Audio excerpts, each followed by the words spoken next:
新生物入侵，人类被屠杀灭族，地球资源枯尽，末世之下，残存的人类只能吃树皮为生，而我却开着一间物资丰富的小超市，就连我的狗都能天天吃上牛排。只因我觉醒无敌超市系统，只要在这小超市的10平米范围内，我就是神，就是无敌的存在。该死的，你们情报部门都是干什么吃的？不是说只有1名临近瞎戮者吗？为什么现在是2名？如烟，我们也是刚刚得知，瞎戮者在情报部门安插了内鬼，这次的情报就是他透露出去的。你一定要坚持住，我已经安排了墨云前去接应你，半个小时他就能赶到你坐标显示的位置。半个小时你们就等着给我收尸吧。挂断了设备，如烟竟看到了一家超市。这末世怎么还会有超市？不管了，去看看。洛东，你的厨艺真是一言难尽，太难吃了。现在都什么时候了，有口吃的就不错了。你那份牛排如果放在外面，都够买我命了。再说了，凭什么你的吃喝拉撒都要算在我头上？我有什么办法？我只是个系统化身而已，你总不能让一只狗出去挣钱吧？你挣不了钱，少吃点总行吧？我能吃能拉啊！特么的，你就不能吃点便宜点的东西，比如泡面、辣条什么的？啊，我是肉食动物，这些东西不利于我的生长发育，而且狗不能吃太咸。而且你个屁，你就是来坑我的，还什么系统化身，就是想把我吃破产。哎，这狗系统就是来坑我的，既然现在不能节流，那只能想办法开源了。狗系统，给我查下余额。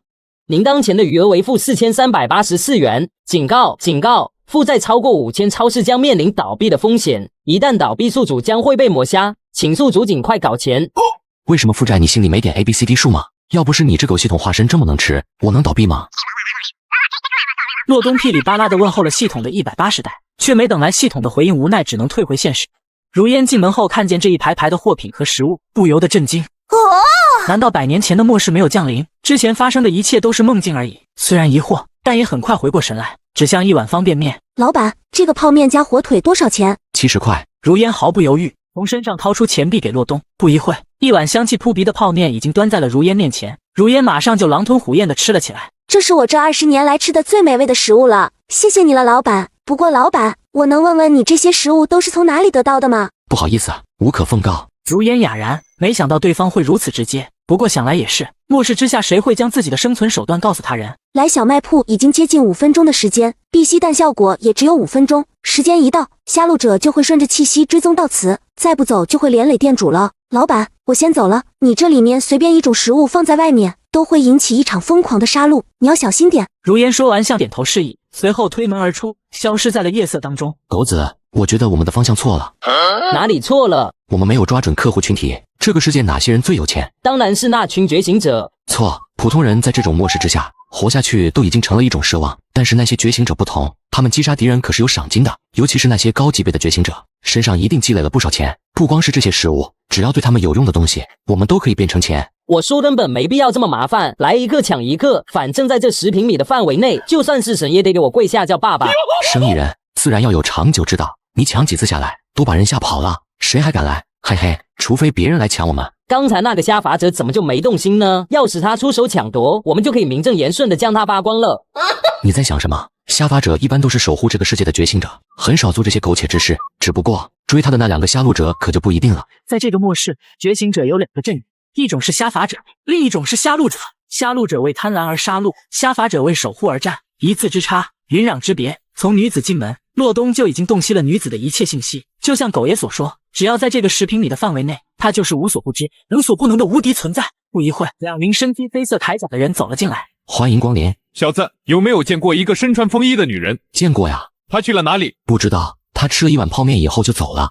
那泡面多少钱一碗？50，加长的话70。好，那你给我们每人来1碗。好的，不过要先付钱。我俩今天没有带钱，明日亲自给你送来。不好意思，小本生意，概不赊账。你他妈真以为老子在跟你商量吗？敬酒不吃吃罚酒，给你5分钟的时间，将这些东西全部给老子打包封好。太好了，你们是来抢劫的吗？外星生物入侵，人类被屠杀灭族，地球资源枯尽，末世之下，残存的人类只能吃树皮为生，而我却开着一间物资丰富的小超市，就连我的狗都能天天吃上牛排。只因我觉醒无敌超市系统，只要在这小超市的10平米范围内，我就是神，就是无敌的存在。哈哈哈！你们是来抢劫的吗？你跟他废什么话？老子今天不但要抢货，还要杀人，还有这条傻狗，看着不太聪明，也能宰个几斤肉。想抢我的东西，真是厕所里点灯找屎。你是觉醒者？感到不对劲，两名铠甲青年同时后撤，想要离开这间小卖铺，但是还没等他们动身，一股威压突然间降临在了这间屋子里面。哼，说谁是傻狗呢？还想要吃老子啊呸！狗爷发财了，一共收获1430块。我就说吧，挣钱哪有抢钱快？不过这两个瞎路者为啥这么有钱？刚才那个瞎法者身上可是连100块钱都凑不齐。当末日来临，考验的首先的就是人性，善者会为守护而战，恶者只会更抢夺烧杀。没想到你还挺有正义感。正义个屁！我吓他们是想抢我的东西，主要他们还垂涎你身上的这几斤狗肉。当狗的能忍，我当主人的能忍吗？你说能不能忍？你说啊，不能，以后都听你的。如烟俯视着脚下的这座城市，曾经的高楼灯影，可直到未知生物的降临，都变成了一片片的废墟。如烟，你怎么样？没事吧？没事，一点小伤。那两个瞎路者呢？我也奇怪，为什么他们没追来？按道理他们早就发现了我的位置了，难道不好？他们可能追踪到店主那了。莫云刚想开口，但是却突然发现了楚然身上散发出的精神力，惊讶道：“如烟，你的状态怎么这么好？不是被两名民警追杀吗？”如烟马上把刚才遇到的情况如实的跟他说了下，意识到不对，两人迅速的朝着小卖部疾驰而去。欢迎再次光临。老板，你没事？看来小妞还挺有良心。呵呵，我能有什么事？刚才有没有两个身穿铠甲的人进来？是有两个不长眼的家伙。他们没有把你怎么样吗？那两个狗家伙的吃饭不给钱，还想把我的傻狗宰了当火锅，吃霸王餐就算了，还想要宰我这条傻狗，我忍不了。然后呢？然后就被我赶出去了。当然，我这是小本买卖，自然也不可能让他们吃了霸王餐。最后我让他们给我押了2件东西。这可是瞎路者的信息啊！如今出现在他手上，那就只有一种可能，他们被眼前人畜无害的店主吓了。难道店主也是觉醒者？可身上却没有任何的精神力波动啊！试探一下他。哈，看在你们能够再次返回小卖铺的份上，这一次饶你们一命。如果再有下一次，我割了你3条腿。老板，我没有恶意，我只是试探而已。你饿不饿？一份鲜嫩多汁的牛排端到了莫云眼前，这是给我的。当然。反复确定了一下对方并没有开玩笑，莫云伸手接过盘子，随即便狼吞虎咽了起来，心中对于洛东的形象瞬间拔高了数个层次。自己冒犯在先，人家却不计前嫌，还给我吃好吃的，看到没？这就是强者的格局。好吃吗？好吃，谢谢老板。客气啥啊，都是熟人，谢谢200块。什么200块？当然是牛排啊！怎么，你想吃霸王餐？狗爷，关门放狗！有人要吃霸王餐。别，老板，我给。莫云随即把身上仅有的200都给了洛东，立马拉着如烟跑。洛东，你是真的狗呀，我服了。队长，老板是什么境界的觉醒者？是战境吗？绝对不止战境，战境的我遇到过，但是没有人能够像小老板给我这么大的压力。难道是极境？不会吧，这个废弃的都市怎么会存在极境的强者？我们先将今天发生的一切汇报给庇护所，让教官决定派一名战境或者是极境的瞎法者来，如果能招揽进阵营最好，如果不能就只能。家的狗天天都要吃上99块牛排，而我每天却只能吃1碗泡面，只因我意外觉醒超市经营系统，而我家的狗子是系统化身所变，每天都有牛排供应，而我却因为经营不善，在这末世之下无人光顾，导致负债累累，即将破产。现如今自己还欠系统2684块，小卖铺现存的货物价值是3100块，只要将小卖铺内的东西全部收完，债务就还清了。可问题怎么卖出去？你可以出去外面叫卖啊！我操！你是想叫我去送死吗？在这个小卖铺，我虽然是无敌的存在，可一旦离开这10平米的小卖部，最低级的觉醒者都能把我嘎了。就在这时，门外走进来一个中年男人。欢迎光临，觉醒者，小商贩一个。商人可没有能力在2个瞎路者手中活下来。开店嘛，总要有点保命的手段，不然都来我这吃霸王餐，难道我去喝西北风？有没有兴趣加入瞎法者阵营？不好意思啊，不想。只要你愿意加入瞎法者阵营，我保证你这辈子衣食无忧和安全。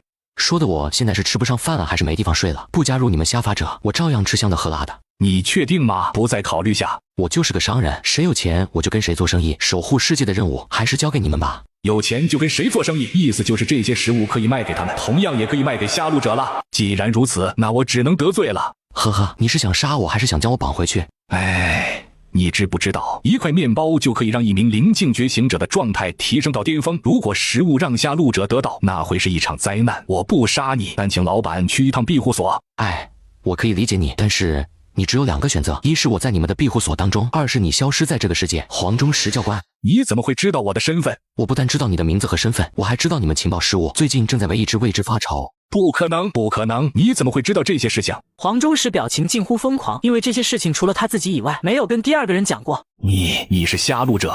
你怎么不说我是不是未知呢？没脑子的老家伙！我要是瞎路者，你2个手下就走不出这个小超市，就连你也将会变成了一具尸体。你觉得极境很牛逼吗？那你是怎么知道的？我怎么知道的不重要，重要的是你想不想找到这只未知？你有办法能找到未知？当然有。什么办法？狗系统查询找出未知的办法。找出临近位置500块，击杀临近位置2000块，找出占尽位置1500块，击杀占尽位置8000块。3000块，我就告诉你。看着对方不相信的样子，洛东无奈地向系统借了狗带，负债也从-2684变成了-4184。这是冥魂烛，只要未知出现在你10米范围内，就会让它现出原形。但是你得保证测试的人都是巅峰状态，否则冥魂烛的测试将会偏差。但是我怎么保证庇护的人都是巅峰状态？他们食物都有限，根本就不可能。老黄同志，我知道你们下发者辛苦，也知道你们的资源紧缺，但是未知可是大患啊！一日不除，你能睡得安心吗？不能。作为人类的守护者，他们应该战死沙场，而不是莫名的死在庇护所内。作为领导，你不应该体恤一下他们吗？老板，那我该怎么做？哎，罢了，我还有一些泡面，我按9折的价钱卖给你，就为地球的守护者尽微薄贡献吧。谢谢老板。不用谢，100桶泡面4500块。老板，是不是有点贵了？老黄同志，这100桶泡面不但能揪出那只可恶的未知，更救了无数下发者的命啊！难道他们的命连区100桶泡面都不如吗？如果是这样，那你走吧，就当我瞎眼看错了你这个人。老板，你别说了，在我眼里，他们的命胜过一切。区100桶泡面又算得了什么？再来100根肠。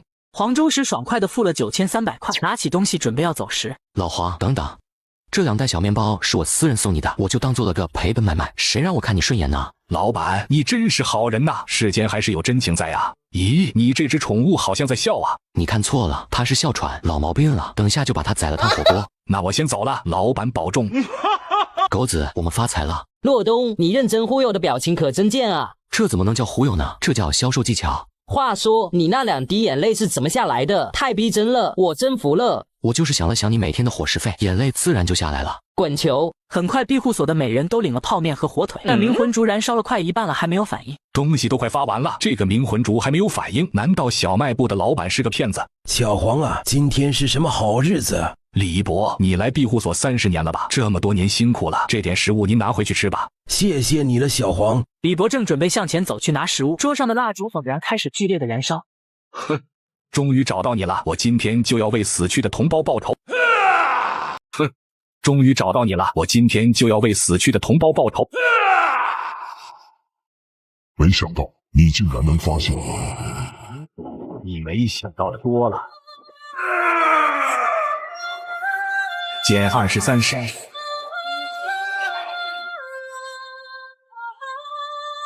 不堪一击。教官，你是怎么发现这只未知的？是小卖部的老板教我的，不然我也找不出这只未知。看来它比我们想象的要神秘很多呀。此时小卖部里，洛东终于还清了自己之前所有的债务，心情极度舒畅。狗系统，给我查余额。您的当前余额为1616元，恭喜还清所有债务，请尽快提升超市等级。狗子，超市等级是什么东西？提升超市等级可以扩大无敌领域范围。无敌领域还可以扩大？当然能。你以为本系统的能力只在这10平米的范围内？那你以前怎么没跟我说过？我以为没几天你就会破产了嘛。我操！系统，给我升级。升级失败，您的余额不足5000元。我要贷款。正在升级，您当前的余额为-3384元，下一次升级所需金额为5万元。超市等级升级后，洛东的无敌领域也由10平米扩大到50平米范围，一直延伸到对面的街头才停了下来。走，狗子，我带你出去溜溜。老板，能不能暂时收留这个姑娘？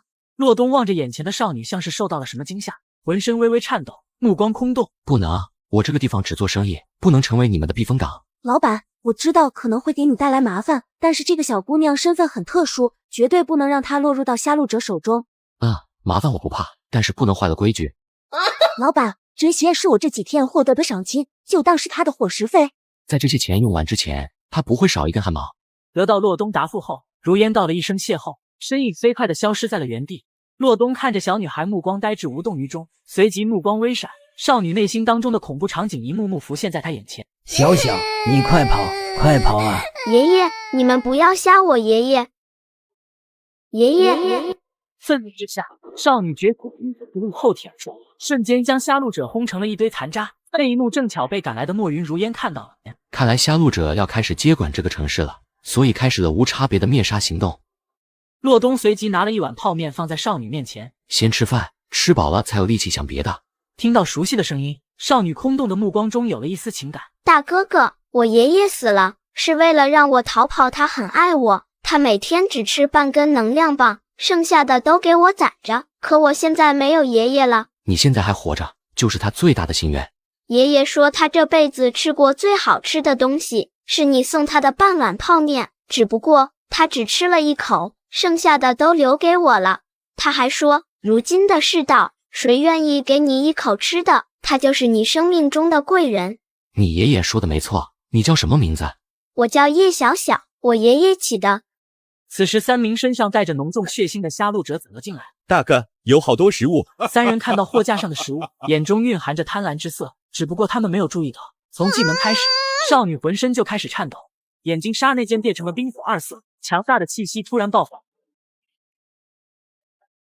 双属性觉醒者，这可是同阶无敌的存在，只要将少女的行踪报告给杀戮者总部，我就能得到丰厚的奖励。大哥哥，我是不是给你带来危险了？我既然敢答应别人将你留下，自然不怕惹祸上身。不多时，5名战境杀戮者出现在小卖部门口，目光同时落在少女身上。跟我走，组织会培养你成为强大的杀戮者的。少女身上再次爆发冰火之力，只不过这次却被这名战境杀戮者轻易的抵挡下来。杀了他，把物资带回去。几名杀戮者脸上露出一丝嗜血的笑容，手中短笔化作一道残影飞向了洛东。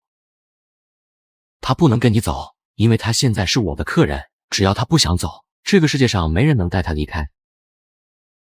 别杀我，求求你放我一条生路，是我有眼不识泰山。那你就去死吧。不要，我们只是奉命行事，是赵天武，是他让我们来的。前辈，求你饶我一命。你想活吗？想，只要前辈愿意放我一条生路，让我做什么都行。那你回去告诉赵天武，就说是我杀了你们杀戮者的成员，让他来替你们报仇。杀戮者似乎不敢相信自己的耳朵，但是他随后想到了什么，连忙开口。前辈放心，我保证不会将你的消息透露出去，我发誓。按我的意思去做，否则你的下场会比他们更惨。滚！前辈，我现在就去找赵天武。等等，你弄脏了我的地盘就想一走了之吗？老板，我赔钱。杀戮者将所有的钱都留下后，身形如同闪电一般逃了出去。洛东也收获了13384块钱。这个大哥哥好厉害呀！如果我能像他一样厉害，是不是就可以为爷爷报仇了？大哥哥，我想跟在你身边。跟着我干啥？我想变得跟你一样强。那你这辈子都没机会了。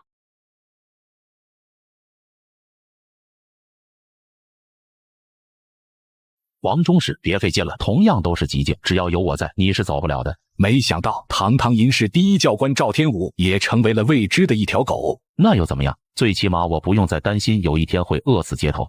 这家伙这缠着自己不与我死战，就是为了给杀戮者争取时间。如今这么长时间过去了，未知的肃清计划可能已经成功了。叫做碰到神秘强者，战境小队除我之外，全军覆没。坐标我已经发给你了。王中士，你玩阴的！这座城市竟然还有一名极境。说完，赵天武急速向着坐标的地方赶去，留下黄忠实一眼错愕。难道总部派人过来了？不对呀，就算是总部派人来，最快也要2天时间。难道是小卖部的老板？赵天武很快的赶到了小卖部里，正疑惑的看着洛东等人。欢迎光临，是你杀了他们？他们一来就喊着打打杀杀的，我这人胆小，为了我自身的安全，我只好先把他们杀了。按理说，我这属于正当防卫，你是来给他们报仇的吗？赵天武明白能将整支战境小队都灭杀在这里，实力定然强悍无比，纠缠下去对自己也没有好处。只要将这名双属性觉醒者带回去，4名战境杀戮者的死微不足道。只要你把这个少女交出来，他们的死我可以既往不咎。那可真是太好了，赶紧带他走吧，这小家伙能吃得很，早晚我得让他吃破产。这么简单让我带走他？难道他不知道个少女是双属性觉醒者？赵天武眼神微动，正准备走上前去想带走小女孩。不过他在我这里洗衣做饭，累了还能给我揉肩捶背，倒是也有一定的作用。如果你能留下一点钱的话，嘿嘿。原来是个奸商，不过对于一个双属性觉醒者而言，金钱又算得了什么？你尽管开口，你就随便给个100万吧，一手交钱，一手交人，怎么样？你在耍我是不是？不是让我开口的吗？你要是不满意，可以还价呀。我如果1分钱都不想花你。赵天武冷哼一声，大大的力量开始在他身上凝聚。哈，想抢之前出手的那几个人，现在都已经死了。洛东眼中一闪，一股强悍无数倍的浩瀚气息骤然间爆发。在这股如同天威的霸道力量下，赵天武一瞬间就被压在了地上，无法动弹丝毫。他是超凡境，不，这不是超凡境该有的力量。他到底是谁？你到底是谁？我是谁不重要，重要的是你的生死就在我的一念之间。你想要我为你做什么？赵天武明白对方想杀他，不费吹灰之力，能留他到现在，一定是有目的。看来这人倒是有点脑子，不像那些只知道磕头求饶的蠢货一样。洛东随即将威压解除，一份契约出现在他手上，缓缓地飘向了赵天武。用你的精神力签下这份契约，永远臣服于我，我就可以饶你一命。赵天武看着眼前的契约，一张超市劳动合同，密密麻麻写的都是不平等条约。随后无奈的按骆东的要求，在契约上面签下了他的名字。很好，从今以后你就是小卖铺的第一位员工了。任凭老板吩咐。我知道你心里很不愿意，但是你跟我了以后，对你来说也并非不是一件好事。小的不敢。只要你能获得足够多的贡献，别说一个小小的激进，就算是圣境，我也可以让你轻松达到。老板的实力强的这么离谱，他该不会真的是个圣境强者吧？老板，我觉得小卖部是不是有点脏了？我来打扫一下。赵天武从角落里找到打扫的工具，身影飞快地穿梭在小卖部内，利索地忙碌了起来。而此时黄忠实也追了过来。赵天武，我跟你拼了！黄忠实瞬息而至，手中的刀就要顺势劈下，但是突然间，一股强大的威压出现在小卖铺内，瞬间把黄忠实手中的刀震碎。这把刀是虾法者阵营用特制的材料制作而成的禁器，就算是超凡境的强者也不能在其身上留下一点印记。老板到底是什么境界？老黄同志，虽然我们认识，但是小卖铺内禁止动手。老板，他是杀戮者。他以前是，但是现在他只是我的一名员工。老板，杀戮者生性残暴，你留着他日后必是隐患。他说你是隐患。赵天武对老板绝无二心，否则让我精神泯灭，肉身崩溃而亡。你看，他都发毒誓了。黄忠实虽然不知道什么原因，但是赵天武他动不了了。想到战死的那些队员，他的心里一阵悲痛。老黄啊，我明白你心里在想什么。其实真正害死这些普通人和你手下的，并不是杀戮者，不是他们还有谁？那个时候觉醒者同属一个阵营，但是最后为什么会分崩离析？因为他们狗改不了吃屎。呵呵，觉醒者阵营会产生裂变，是因为食物已经供不起如此巨大的内耗，人们都在饥饿当中苦苦挣扎。一部分人为了生存和食物，自然会迫不得已加入未知的行列。今天就算把他杀了，明天还会有王天武、李天武，那我就将他们都杀了。恭喜你，未知也是这么想的。未知的目的就是要以最低的战损将人类抹除在这个世界，他们以食物为诱饵，将那些饥饿当中的人招揽至他们麾下，就是让你们自相残杀。从末世降临以来，你们杀了多少下路者，又折损了多少下法者，但未知呢？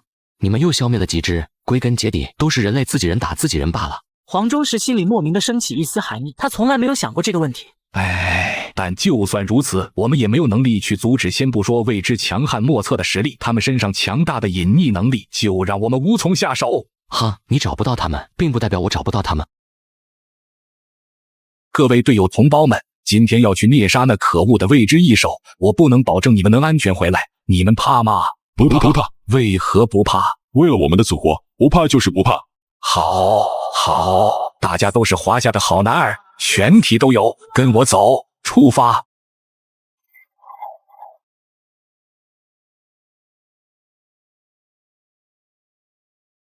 教官，是这里吗？如果信息无误，就是这里了。黄忠实目光一闪，澎湃的力量爆发而出，对着一棵大树冲击而去。怎么可能？你们怎么会发现我的位置？布阵，不要放走他。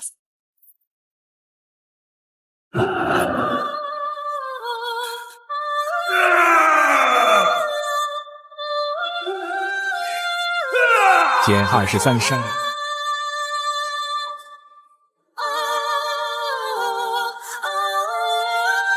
战死在天的英灵，我们终于为你们报仇了，你们安息吧。在小老板的帮助下，觉醒者终于有了第一次的反击，所有人都仿佛看到了希望。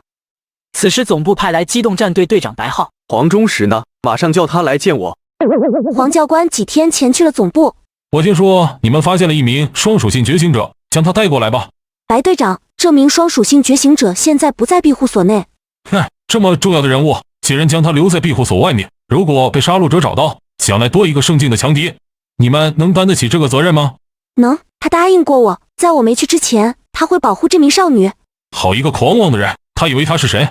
双属性觉醒者的价值足以让杀戮者出动超凡境，甚至是圣境的强者前来。你觉得别人有实力保护他的安全吗？不知道，我只知道他虽然爱钱，但是他说过的每一句话全部都可以兑现。那我就亲自去看看你说的那个人究竟有多大的能耐。此时白浩走进小卖部，看着超市等人懒散的样子，脸上马上升起一丝不快。你想想，你一个双属性觉醒者，职责是加入杀伐者，而不是在这里混吃等死。你谁呀？我该干什么不该干什么，轮得着你来管我吗？小年纪，脾气还不小，等你到了杀伐者阵营，会明白你该干什么，把他带走。几名战境队员点点头，正准备向着叶小小走去，可却动不了分毫。是你这是什么意思？进门就要抢我妹妹，是谁给你的胆子？我劝你不要多管闲事。你以为你是谁？在我的地盘，没人可以威胁我。如果你觉得圣境能救你的命，你大可一试。老板，手下留情！这小子涉事还未深，冲撞了老板，还请老板念在他是初犯的情况下，饶他一命。哈哈，如果你们杀伐者都是这种鼻孔朝天的蠢货，守护人类的大旗扛在你们肩上，是不是有点可笑？该死的白浩，你嘚瑟个屁呀！极境很牛逼吗？有个超凡境的三叔很了不起，在老板面前，你三叔但凡能蹦出个屁，老子都算他是英雄好汉。老板消消气，年轻人心浮气躁，没有经历过挫折，我代他向老板赔个不是。说完，黄忠实深深地鞠了一个躬。骆东表情一缓，老黄说的话他还是爱听的，心念一动，随后白浩从空中掉了下来。你敢杀我？没等白浩说完，黄忠实直接巴掌呼了过去，脸上浮现出了一个鲜红的手印。闭上你的破嘴！哈哈哈哈！我自横刀向天笑，去留肝胆两昆仑。来吧，今天就是死我也要保护老板。很好，既然你决定与他同流合污，那我就以叛军之罪连你一起杀了。禁忌炎龙破空。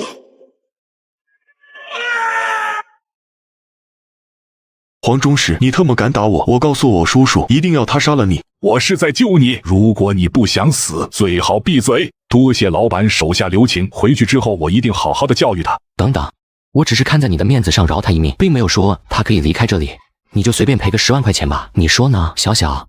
大哥哥，我以为再也见不到你了，这让我以后怎么办啊？我不想离开你呀。这俩货该不会是失散多年的亲兄妹吧？老板说的是，不如这样，我向总部去申请一下赔偿，当是给令妹的精神损失费，你看如何？好，那你快去快回。小小，我觉得你留在老板身边更合适。谢谢姐姐。老板，你真帅。说完，二人就转身消失在夜色中。他刚才是不是在调戏我？涨价，必须涨价，下次他再来买东西必须要涨价20%。这个钢铁直男真畜生啊！骆东看着地上那傻了眼的白浩，挥了挥手丢进了空间。全员集合，现在是时候让你俩见一见你们的二当家了。狗子，给展示下。小子，你这几天貌似很想吃狗肉啊！你睡觉说梦话好像要宰了我烫火锅。老板，他说话了。这就是你们的二当家狗子爷。狗爷，我就是一时心有杂念，你是老板身边的鹅。怎么办？怎么说？说是老板身边的狗，还是老板的兄弟？好拿，左右都是死，粉丝们支支招吧。终于来熟人了。随后心念一动，把白浩从空间放了出来。此时两道身影出现在了洛东的超市内。老板，这位是杀伐者阵营的教习白红鱼，白浩三叔，超凡境。白红鱼先是看了站在地上一脸惧色的白浩，随即才将目光落在洛东的身上。阁下真是好手段啊！自保而已。这么做就不怕得罪整个杀伐者阵营，但是很可惜，你选错了路，不该自负到认为杀伐者会向你低头。看来你今天不是来赎人的。人我当然要带走，但是钱我不但不会给你，而你也要为你的狂妄付出代价。说罢，一杆红色的长枪出现，赤色的火焰如同游龙一般缠绕在枪身上。白教习，万万不可呀！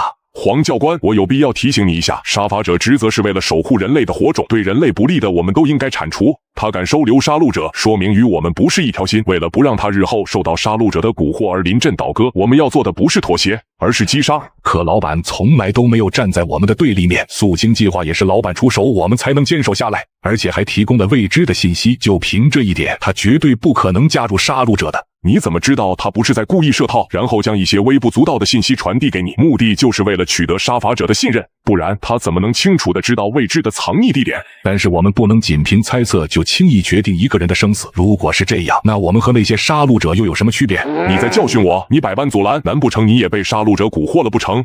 闻言，黄忠实内心无比挣扎，最终下定了决心。如果你非杀他不可，就先从我的尸体上踏过去。老板虽然爱财，可却没有做过一件伤害杀伐者的事，甚至帮助我守城成功，还有提供信息帮助击杀2名未知。这种过河拆桥的事，我黄忠实是绝对做不出。哈哈哈哈！我自横刀向天笑，去留肝胆两昆仑。来吧，今天就是死我也要保护老板。很好，既然你决定与他同流合污，那我就以叛军之罪连你一起杀了。禁忌炎龙破空。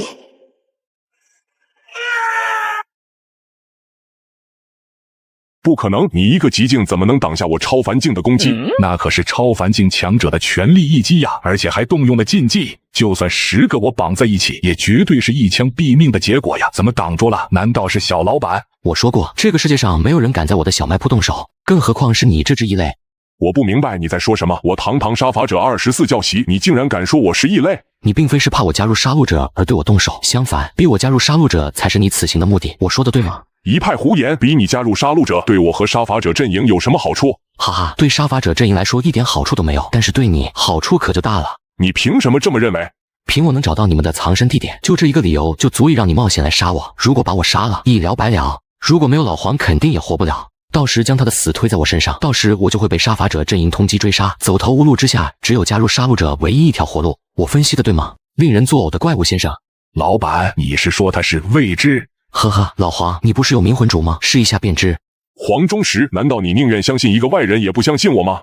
黄忠实内心挣扎，最终还相信了小老板，点燃了手上的冥魂烛，瞬息火焰包围了白红鱼。很好，没想到连超凡境都无法在你面前遁形了，那就更不能让你活着了。虽然你们长得难看了一点，但不得不说智商还是在线的，难怪能在短时间内占领人类90%的领地。但是你好像没有搞清楚状况，我什么时候说过我是超凡境？外星生物入侵，人类被屠杀灭族，地球资源枯尽，末世之下，残存的人类只能吃树皮为生，而我却开着一间物资丰富的小超市，就连我的狗都能天天吃上牛排。只因我觉醒无敌超市系统，只要在这小超市的10平米范围内，我就是神，就是无敌的存在。我什么时候说过我是超凡境了？根据我们的情报，你这年纪能迈过超凡境步入圣境行列的，仅只有3人，而其中根本没有你。老黄同志，你们杀伐者有点 low 啊！这么重要的信息都能被这些怪物知道。未知的隐匿能力太变态了，他们每吞噬掉一个人的时候，就能获取对方的记忆，根本防不胜防。就是因为这些原因，人类与未知100多年的对抗中，才会处于绝对的劣势。老黄，一个超凡境的未知能获得多少赏金？起码20万。老黄同志，看在你刚才拼死护我的份上，我送你一颗超凡境未知的头颅。哼，你当我是软柿子？说完就发出一道突的离岸喷射而出，直奔洛东而去。你不可能，你到底是什么人？嘿嘿，不跟你玩了，去死吧！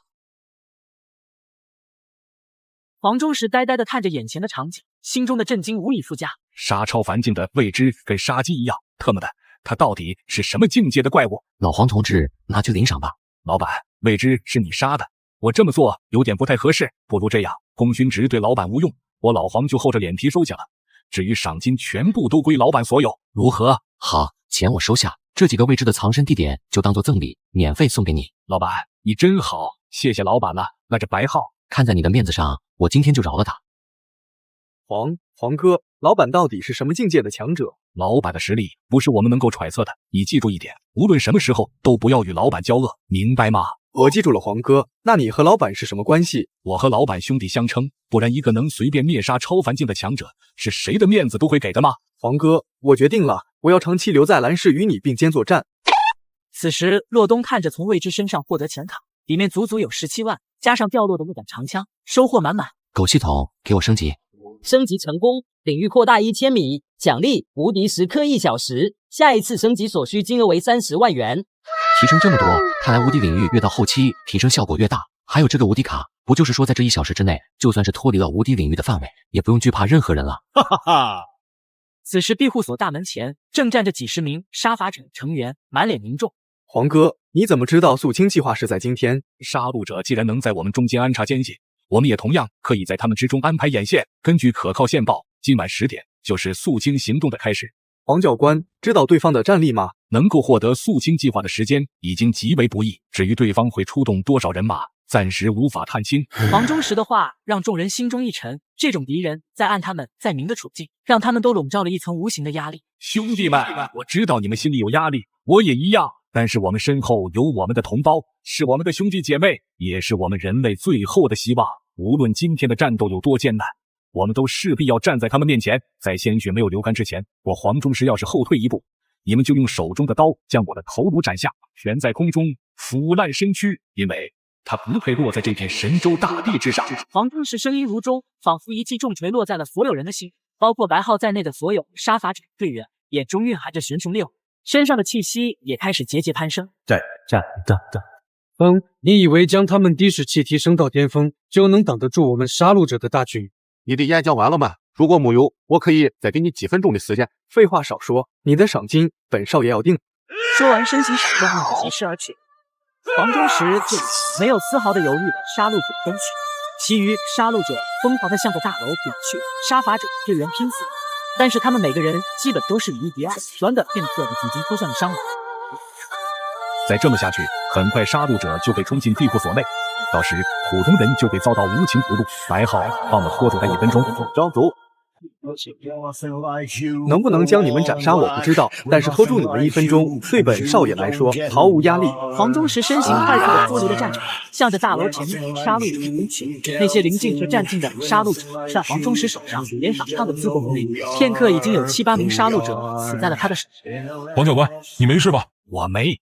突然，黄忠实感觉到杀意，本能的迅速避开要害，但还是被划出一个深可见骨的恐怖伤痕。你干什么？黄教官，你没事吧？我没。突然，黄忠实感觉到杀意，本能的迅速避开要害，但还是被划出一个深可见骨的恐怖伤痕。你干什么？姐，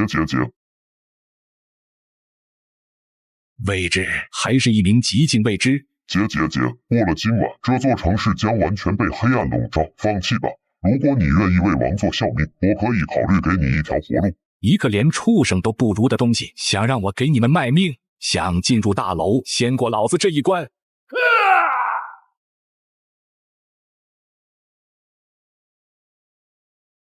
教官，你怎么样？这次的肃清计划我们守不住了，最后一步要由你来完成了。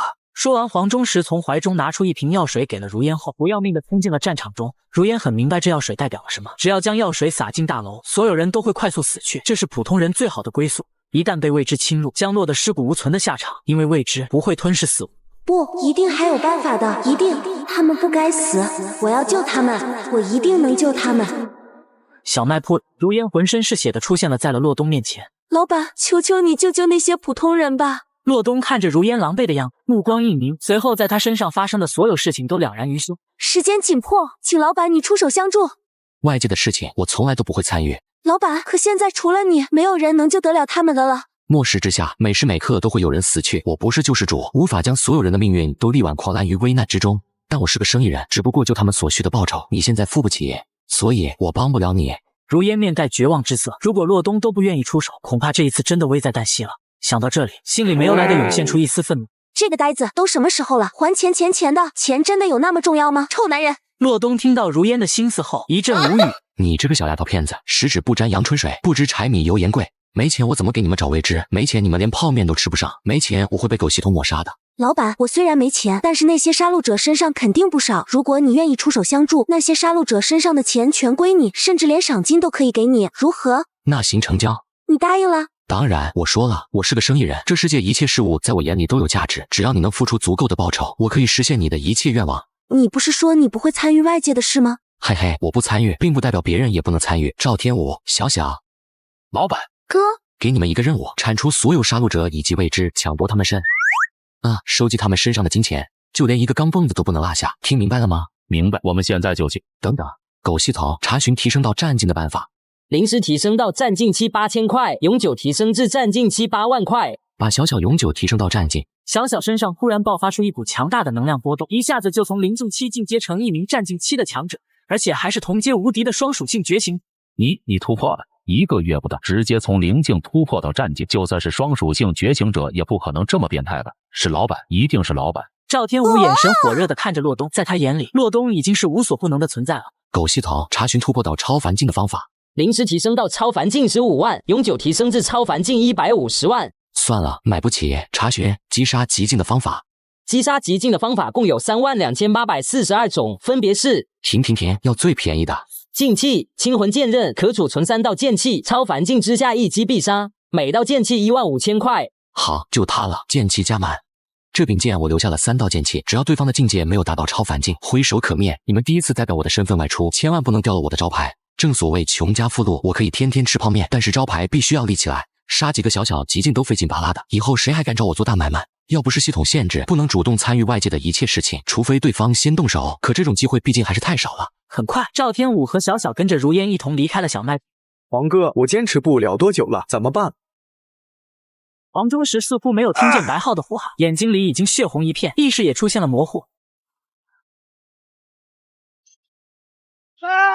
姐，精神力枯竭了吗？我说过了，今晚这座城市必将永远笼罩在黑暗之下，谁来也救不了你了。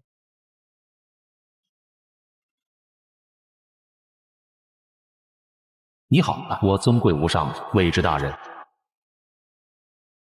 是你是杀戮者的教宗赵天武，正是属下。你竟然敢背叛王座！背叛？如果真要说背叛，也是我背叛了杀伐者，至于你们畜生而已。而这柄剑专杀畜生。提示，完成老板安排的任务，服务员绩效挣1分，老板挣800元。赵天武咧嘴一笑，随后将目光放在了与白浩交战的2名杀戮者身上。赵天武，你竟然敢对未知大人动手，你是活腻歪了不成？呵呵，不仅是他，就连你们也不能活着离开。就凭你，即便我2人有伤在身，但如果我们想走，你觉得你能留得下我们吗？回去之后，我一定会禀报未知大人，你就等着迎接未知大军的追杀吧。回不去了，白浩，你先休息去吧，他们让我来解决。对战2名极境已经让白浩精疲力尽，点了点头，快速闪到一旁。他身上的这柄剑有点古怪，我感觉到了一丝危险的气息。不要跟他硬拼，只要拖住他片刻，大楼一定会被攻破，肃清计划照样可以完成。一旦清除掉那些普通人，我们就可以全身而退了。给我冲进大楼，速战速决！听到命令，大楼前面的杀戮者如同分叉一样，疯狂地对着大楼发起了最后的冲击，最终终于突破了最后的防线，成功来到了大楼门前。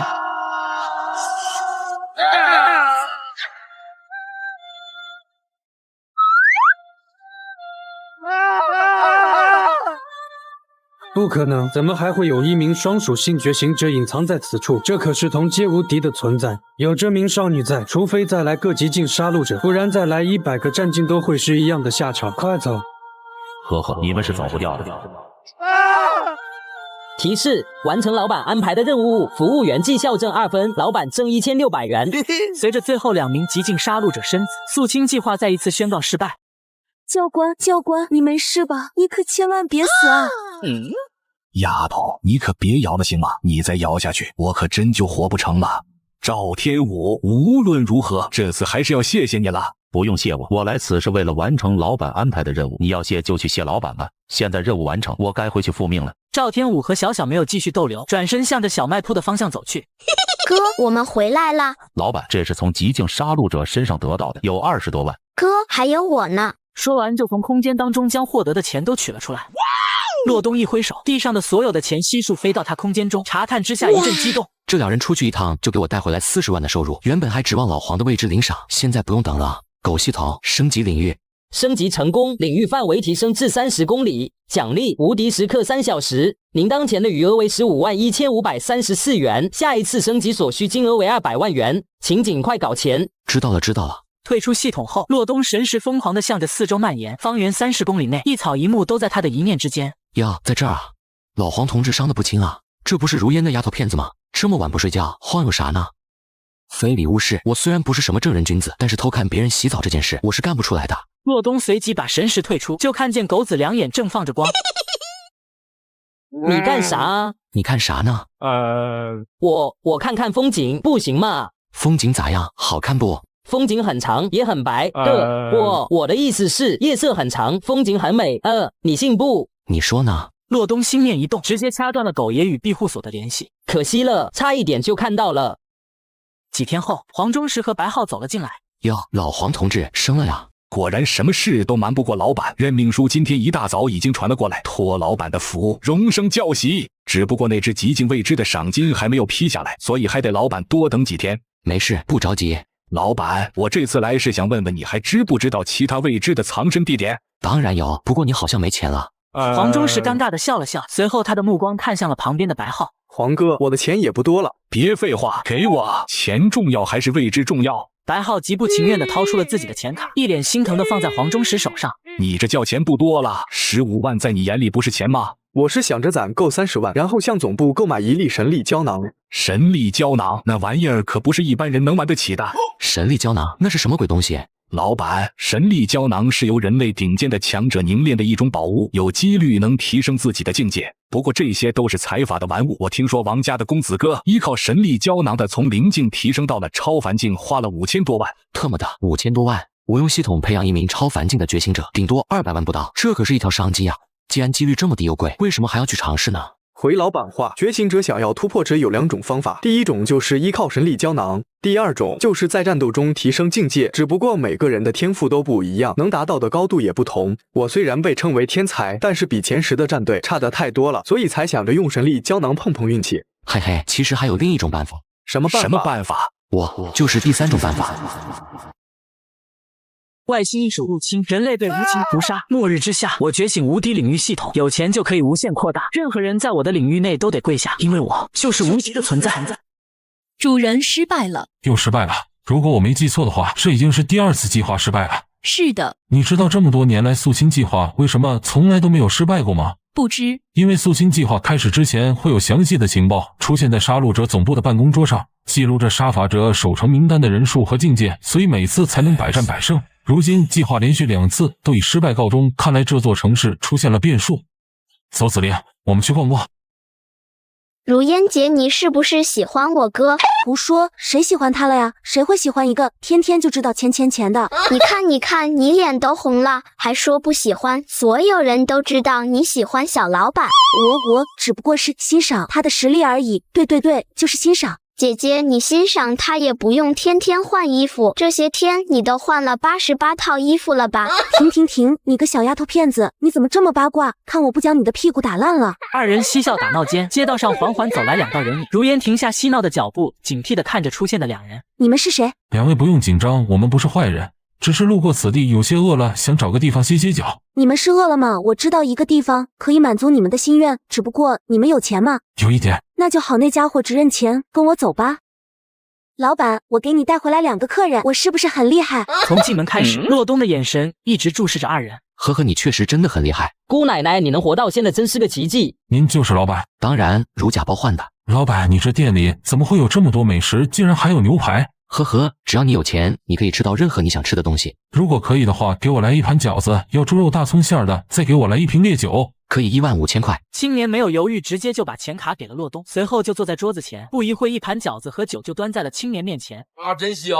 太久了，久到我都已经忘记了这种味道。老板能陪我喝一杯吗？可以，不过酒钱要算你的。哈哈哈哈，无妨，那是当然。随后，洛东坐到青年对面。老板，这2次的守城与你应该脱不了关系吧？这种小事不应该是你关心的吧？你知道我是谁？以你的身份，似乎不应该出现在这里。如果被杀伐者知道，恐怕他们就算是倾巢而出，也要势必将你留下。洛东话音刚落，青年身后的那名女子身上突然爆发出一股强大的杀意。子林，别动气，老板，你是如何知道我身份的？500万，我可以告诉你答案。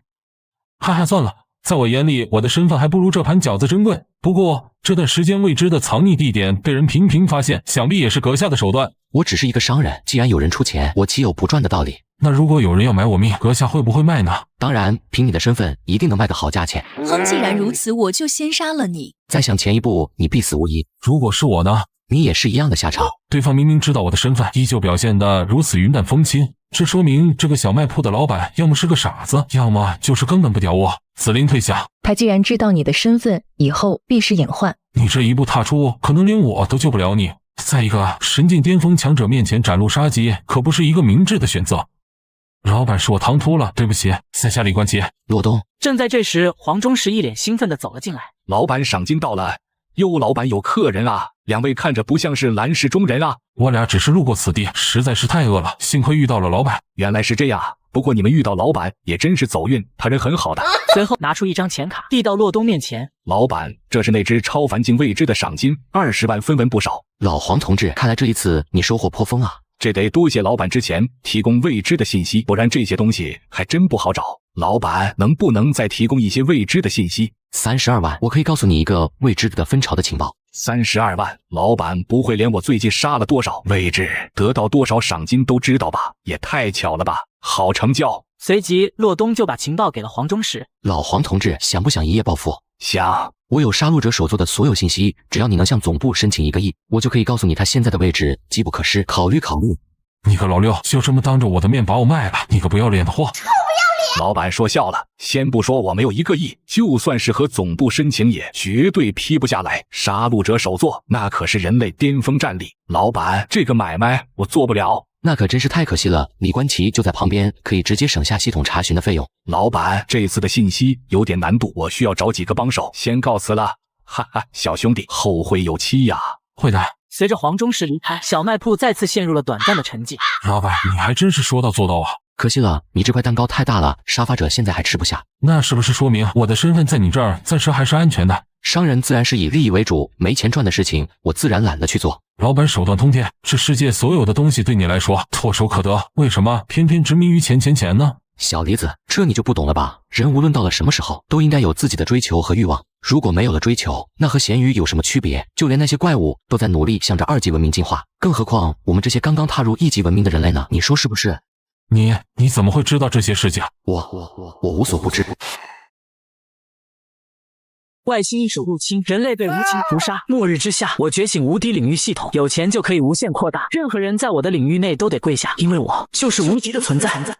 我无所不知。既然老板知道了2级文明的事，那可知未知降临的原因？狗系统查询未知降临的原因。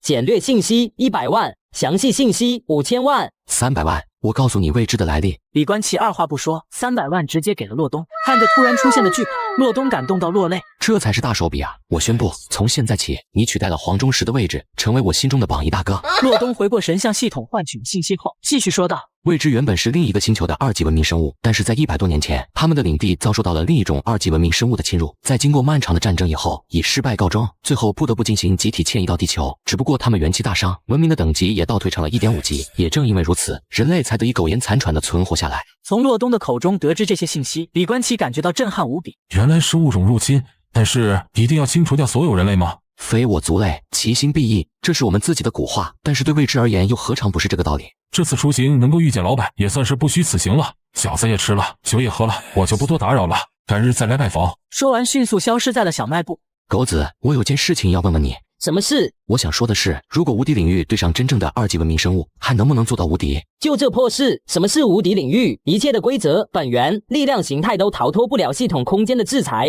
一个破2级文明，就算现在有个10级文明站在你面前，你想将它搓圆就搓圆，想捏扁就捏扁，开玩笑，跟我这闹呢？特么的，有这样牛逼吗？这不就是修仙小说中描述的天道吗？天道那是什么垃圾？等你以后将无敌领域升级到一定等级，你就会知道，小小天道，区区芥草。哈哈哈！无敌吗？那就一直无敌下去吧。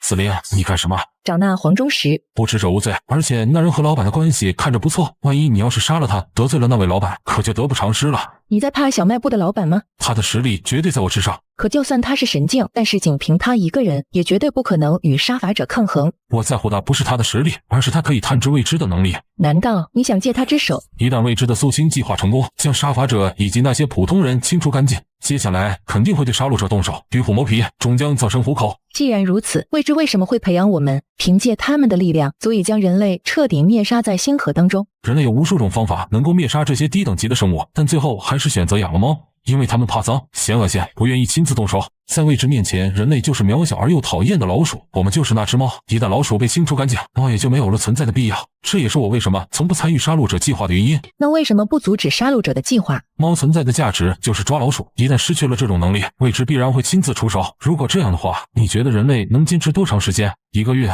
还是1年？所以这是你的缓兵之计。但是很可惜，100多年过去了，人类还是没有丝毫的胜算。可是你做的一切都不会有人知道，也一定会被上千国骂名的。就算被上骂名又怎样？如果真的能够换来一片蓝天，这个锅我李冠奇背了又如何？难道真的没有办法了吗？以前没有办法，现在嘛，不一定了。什么办法？难道是那个小卖铺的老板？不知道，但就凭他能够找到未知，这种能力绝对是未知所有计划里面最大的变数。或许我身上的破局之法也在他身上。那我们接下来有什么打算？一切照旧。庇护所内，睡得正香的黄忠实被铃声响起，迅速起身接起了电话。蓝氏，黄忠实，一名杀戮者圣境强者正在前往蓝氏的路上，预计10分钟之后抵达。速撤！杀伐者和杀戮者的圣境强者不是都在中区战场相互制约吗？怎么会来北区呢？这么大的一条漏网之鱼，难道总部就没有得到一点消息吗？黄忠实满脸紧张，10分钟太仓促了。杀伐者还好说，关键是普通人在10分钟里根本没办法全部撤离。他们在和我们打时间差。当总部知道这个消息的时候，那名圣境杀戮者已经在路上了。我们最近的一名圣境强者赶过去也要半个小时的时间。为什么我们的信息总是比杀戮者慢一步？20分钟差就足以让那名圣境杀戮者夷平整座城市。我怀疑我们高层之间有……通讯器另一端开始沉默，大概过了30秒后，声音再次响起。这不是我们能够揣测的。现在最重要的是将损失降到最低，一旦那名圣境杀戮者降临，所有人都会死。好，我知道了。不多时，庇护所的所有人员已经到达广场。危机情报，一名圣境杀戮者正在赶来蓝市的路上。我们现在的任务就是带领普通人安全的撤离。我们只有10分钟的时间。黄哥，消息准确吗？10分钟根本完成不了这么大规模的撤离啊！无论消息是否准确，我们都不能拿命做赌注。教官，要不我们去找一下小老板，万一他有解决的办法呢？黄忠实轻叹一声，他第一时间想到的也是洛东，但是洛东已经很明确地告诉过他们，外界的事情他是不会参与的。当然，除非你有钱。而且这一次来的可是货真价实的圣境强者，万一小老板对付不了，岂不是害了他？我们不能什么事情都依仗老板，有些事情终归还是需要我们自己面对。而且一旦老板没办法应对圣境强者，那就会给他带来无尽的麻烦。小老板对我们不错，我们也不能害了他。全体都有，所有物资全部舍弃，每人带领3名普通人迅速撤离。所有人没有迟疑，正准备动身，但就在这时，天空中突然传来一阵强大的威压。想走，你们是走不掉了。外星异兽入侵，人类被屠杀灭族。末日之下，我觉醒无敌领域系统，有钱就可以无限扩大，任何人在我的领域内都得跪下，因为我就是无敌的存在。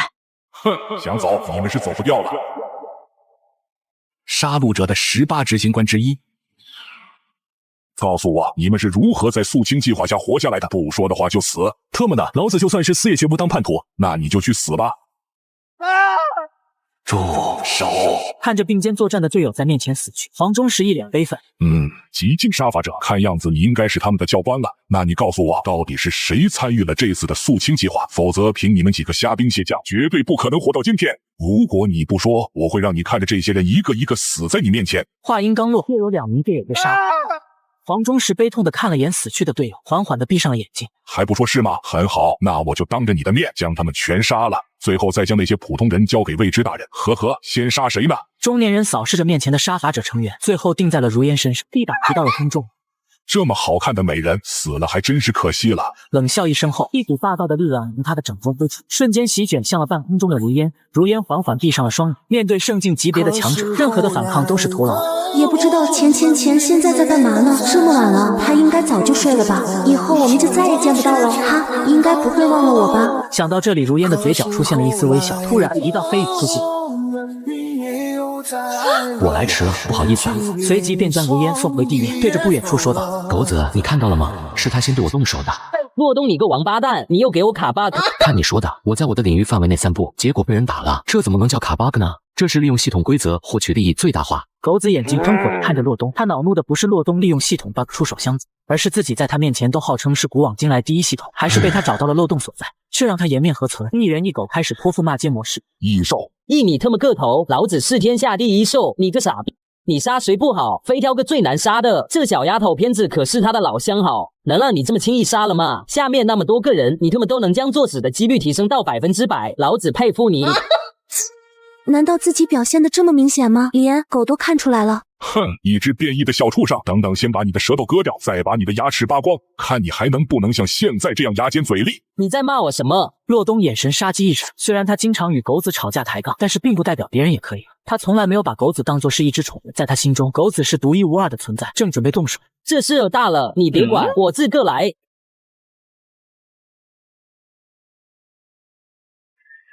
看着变身为巨兽的狗子，一股浩瀚无体的气息从他的身上弥散开来。中年人内心惊恐，全身不住的颤抖。这他妈的绝对不是异兽，这到底是什么怪物？整座宇宙中，除了他以外，没有人能在我面前放肆。你记住，我就算是一条狗，也是1人之下，万人之上的狗。说完，缓缓地抬起一只狗脚，向着圣境杀戮者踩了下去。狗爷威武，狗爷最棒。特么的，老板到底是个什么样的存在？就连身边的一条狗都这么强悍，圣境强者被一狗脚就给踩死了。此时最害怕的还是如烟，想到自己以前遛狗的场景，他的胆子都被吓掉了。狗爷，对不起，我以前不知道你是。算了，谁叫你是他的老相好，我也不能把你怎么样。如烟想辩解，但是不敢，一张俏脸早已经羞红一片。特么的，你还能不能干点正事了？刚才那个圣境身上的钱呢？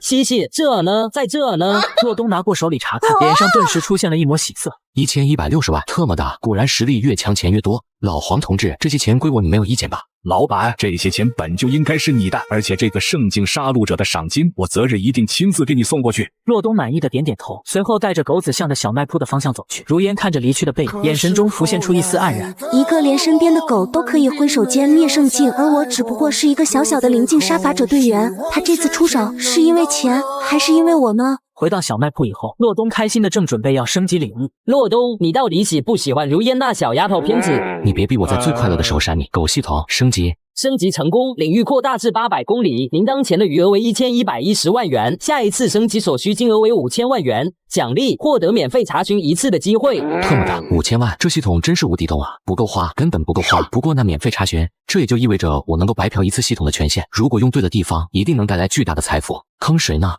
李关奇退出系统后，洛东的神识开始向外蔓延，800公里，这已经是跨省的距离了。在他的无敌领域中，又发现了100多处未知的藏匿地。这可都是无本买卖啊！这要是卖出去，不得赚翻了。但是怎么在最快的时间内将这些未知的信息变成钱？单靠黄忠实他们，那得等到猴年马月。赵天，老板有何吩咐？去散播一条消息，就说蓝市之内有人知道未知的藏匿地点。属下这就去吧。上一集我为了救如烟大帝，不惜违背系统规则出手，在展示实力后，人类最高指挥部要花500万请我出山。好，那我就看看你到底有没有嚣张的本事。老板，我想请你去一趟杀伐者总部。准确的是说，是总部想邀请你。可以，老板，你答应了？连圣境都随手灭掉的存在，这可是人类最强战力了。难道是因为我的关系吗？果然，小老板还是跟我最亲。500万，我就跟你走。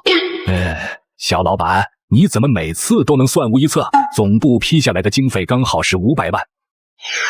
很快，经过2天的赶路，老黄带着洛东就来到了人类最高指挥中心——杀伐者总部。小老板到了，这就是人类最顶尖的部署。洛东看了一眼面前的大楼，整座大楼如同一柄利剑直指天际，也是守护人类攻坚力量的心脏。如果不是花了15万偷偷的将自己的境界临时提升到超凡境，恐怕我早就累死在了半路。虽有些心疼，但是为了维护自己世外高人的形象，这个钱倒也花得值。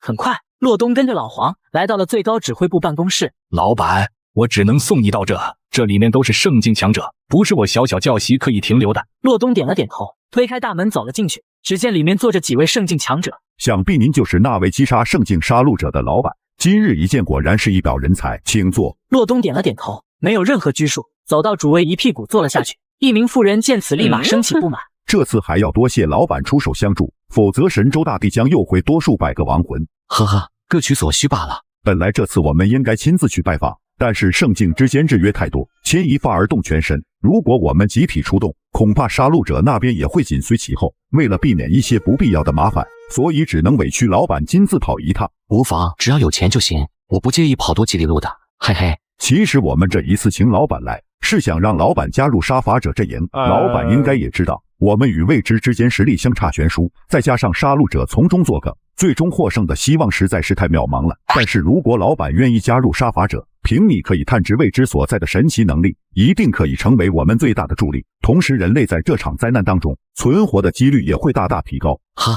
终于进入主题了，无非就是要给我扣上一个救世主的高帽，让我冲上前阵。你们好在这享受高高在上的坐享其成。我跟老黄同志已经解释过了，我只是一个商人，从不参与外界的任何事情。我的目的只有一个，那就是赚钱。说实话，我之所以会出现在这个地方，完全是因为你们愿意出钱。请注意你说话的语气，这里可不是蓝市，就算你杀了一名圣境杀戮者，也不能成为你嚣张的资格。奶奶的，从进门我就看你一脸不爽，老子是欠你钱了还是抢你老公了？更年期的老家伙。既然老板不愿意，我们自然也不能强求，但还是希望老板能够将如何探知未知的办法告知，因为这对我们吹响反攻的号角起着关键性的作用。可以，500亿，我不但可以告诉未知所有的藏身地点，甚至是他们的老巢，我也能帮你们找到。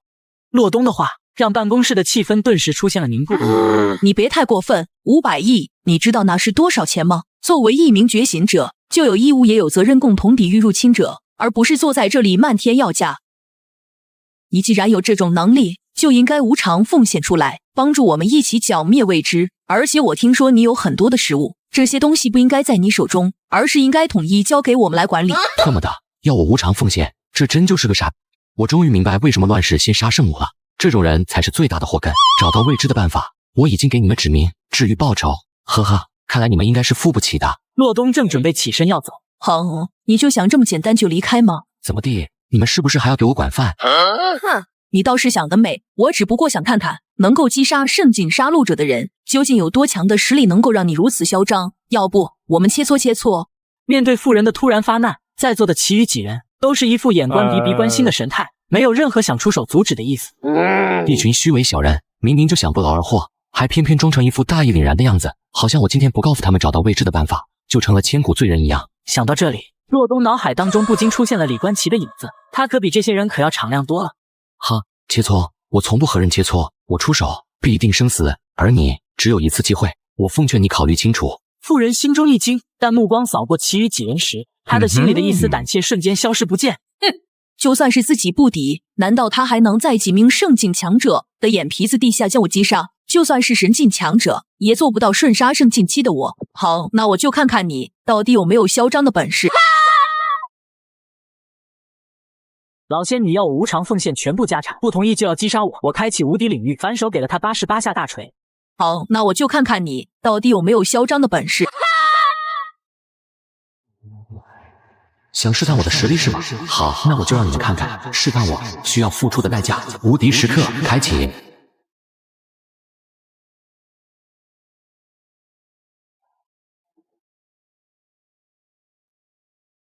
让我来告诉你什么叫真正的力量。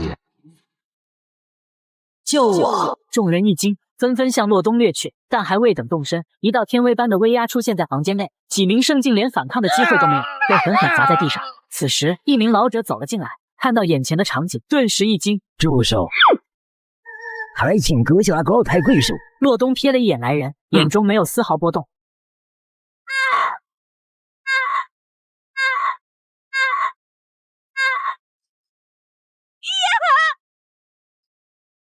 我提醒过你们，我出手必定生死。威压消失，趴在地上的几名圣境从地上爬起来，看向洛东的目光中充满了无尽的恐惧。他不是圣境，也绝对不可能是神境，那股力量根本不可能是人能够拥有的。老者此时浑身被冷汗浸湿，快步来到洛东面前，躬身行礼。阁下息怒，无论他们有什么怠慢的地方，请暂时饶他们一命。等这次灾难过去，如果他们还活着，我一定亲自将带他们带到阁下面前，任凭处置。还望阁下不计前嫌，不要因为这点小插曲影响了我们之间的合作。洛东眼光落在老者身上，此时无敌时刻加深，对方一切信息都展现在他面前。陈长青，杀伐者神境巅峰。不要试图探测我的底细，我不管你们是不是代表正义，如果再有下一次，我不介意将这座大楼夷为平地。在我的规则之下，没有人可以挑衅我的威严。记住，我说的是所有人。冰冷的声音让众人一惊，此时大气都不敢喘下。洛东重新坐回到沙发前。你刚才说什么合作？给你1分钟时间。这次请老板来，确实还有另一件事请老板帮忙。最近荒芜之地战况惨烈，我们与杀戮者一直都是势均力敌，但最近突然多了一些实力强大的未知，行踪神鬼莫测。他们的突然加入，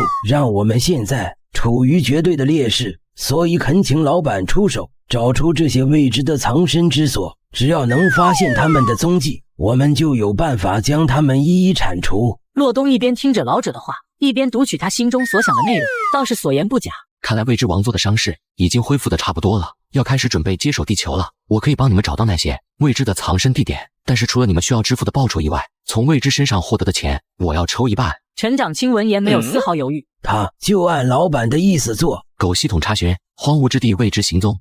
查询到荒芜之地共有3名圣境未知，查询圣境未知坐标300万，击杀3名圣境未知2500万。2000万，我告诉你荒芜之地3名圣境未知的坐标地点。以前偶尔出动也是一些小喽啰兵，最高不会超过超凡境，这次一出手就是3名圣境未知，这是胜券在握还是鱼死网破呢？很快2000万钱卡就给了洛东，洛东就把未知的信息给了陈长青。得赶紧走了，无敌卡时刻只有4个小时，万一时间到了再碰上的不长眼的，岂不是露馅了？交易完成，欢迎下次光临。说完，洛东就起身消失在了房间里。看着洛东离开，众人马上松了一口气。这老板还真是见钱眼开啊，钱一到账就马上笑容满面，陈老，此人究竟是什么级别的强者？不知道，但可以肯定的是，他的实力绝对超过了神境。此人一看就是那种杀伐果断、随性之人，什么民族大义、正邪之分，在他眼里分文不值，还不如直接给钱来的实在。今天的事绝对不能外传。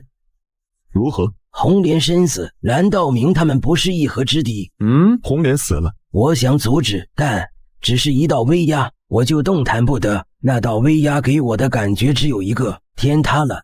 难道这个世界上真的有超越神境的强者吗？有，那位未知的王座一直以来从未现身，但是在100年前黑暗降临的时候，有人见过他的真身，那绝对是远远超过神境的存在。既然如此，他为何不选择亲自动手？他们应该是因为某些原因重伤不愈，之所以会在地球潜伏100年，也是将地球当成了疗伤圣地，用人类的血肉之躯加快他们恢复的速度。陈长青一惊，突然想到了什么。最近荒芜之地为之频繁现身，难道他们的实力已经逐渐恢复了？按现在的局势来看，应该只是恢复了一小部分。我们一定要赶在他伤势复原之前，尽快将他身边的羽翼清除干净，才可能拥有一线希望。这就要全靠那名贪钱的老板。异兽入侵，爷爷为保护孙女逃走，最终被杀。少女为报血海深仇，不惜变成魔鬼大杀四方。哥，你回来了。西西，这次挣了多少钱啊？狗子期待的眼神像极了月底等老公发工资的家庭妇女。嘿嘿，这次总共赚了2060万，很快我们又可以升级领域了。狗子，我要是让小小或者赵天武去清剿未知，应该不算违规吧？系统只是限制你不能主动出手，他俩属于编外人员，不算违规。不过未知不是有杀伐者应付吗？我们安安心心的吃牛排喝茶，等他们自己送钱过来不好吗？你意思是想直接摆烂吗？摆烂有啥不好的？反正销路已经打开，以后会有源源不断的钱送进你的口袋。别人摆烂是因为无所谓，而我们摆烂是因为无所畏惧。可以啊，现在能吐出几根象牙来了。你这次去杀伐者总部，不就是想让那些高层知道你的存在吗？他们知晓了你的能力，以后想到未知就会瞬间想到你，到时候还怕没钱？厉害了，最近牛排吃多了，狗脑都变聪明了。这次我去杀伐者总部，得知未知已经开始蠢蠢欲动。不过杀伐者那些人不可能吃掉未知这块蛋糕，再加上杀戮者，他们更是没有一点希望。最关键的是，这些人挣钱太慢了。慢就慢呗，反正只要在无敌领域之内，你就是无敌的存在。话虽如此，但谁也不知道以后会发生什么事情。而且你不是说系统空间涵盖了宇宙万物吗？如果我们能将无敌领域扩散到别的星球，甚至是宇宙的每一个角落，那才叫财源滚滚。就算是无敌，也是需要努力的嘛。狗子听完歪着脑袋思考了下，想到他们之前连牛排都吃不起的时候，如果不是靠着洛东努力向上，积极进取，开源节流，坑蒙拐骗，恐怕小卖铺早就倒闭了。想到这里，狗子很庆幸系统能够选择洛东。虽然他抠了一点，见了几分，但是他从来没把我当成一只敛财的工具狗，而是一个可以说话、有事可以商量的伙伴。想到这，狗子不禁两眼一红。咦，狗爷，你眼睛怎么红了？我昨晚没睡好，特么的，老子难得感动一次，竟然被这个小丫头发现了。特么的，你不会的狂犬病了吧？小小，快撤！你太奶奶的，老子感动到流泪，你们竟然这样对我！哈哈哈！那你现在想怎么干？洛东反复的在确定狗子不会咬人后，开口道：“我已经给了杀伐者总部几个圣境未知的信息，等他们将这些未知击杀，一定还会来找我。赵天武也撒布消息了，相信用不了多久，各地的庇护所也会知道小卖铺的存在。如果再加上小小他们主动出击，这样全世界的钱都会进入到我们的口袋。”哈哈哈！狗系统，给我把小小从战境提升到超凡境。提升成功，升级极境50万，升级超凡境150万，总共200万。很快，小小的气息不断的攀升，从战境变成了一名极境强者。未等小小回过神来，停滞的境界又开始了急速上升到了超凡境。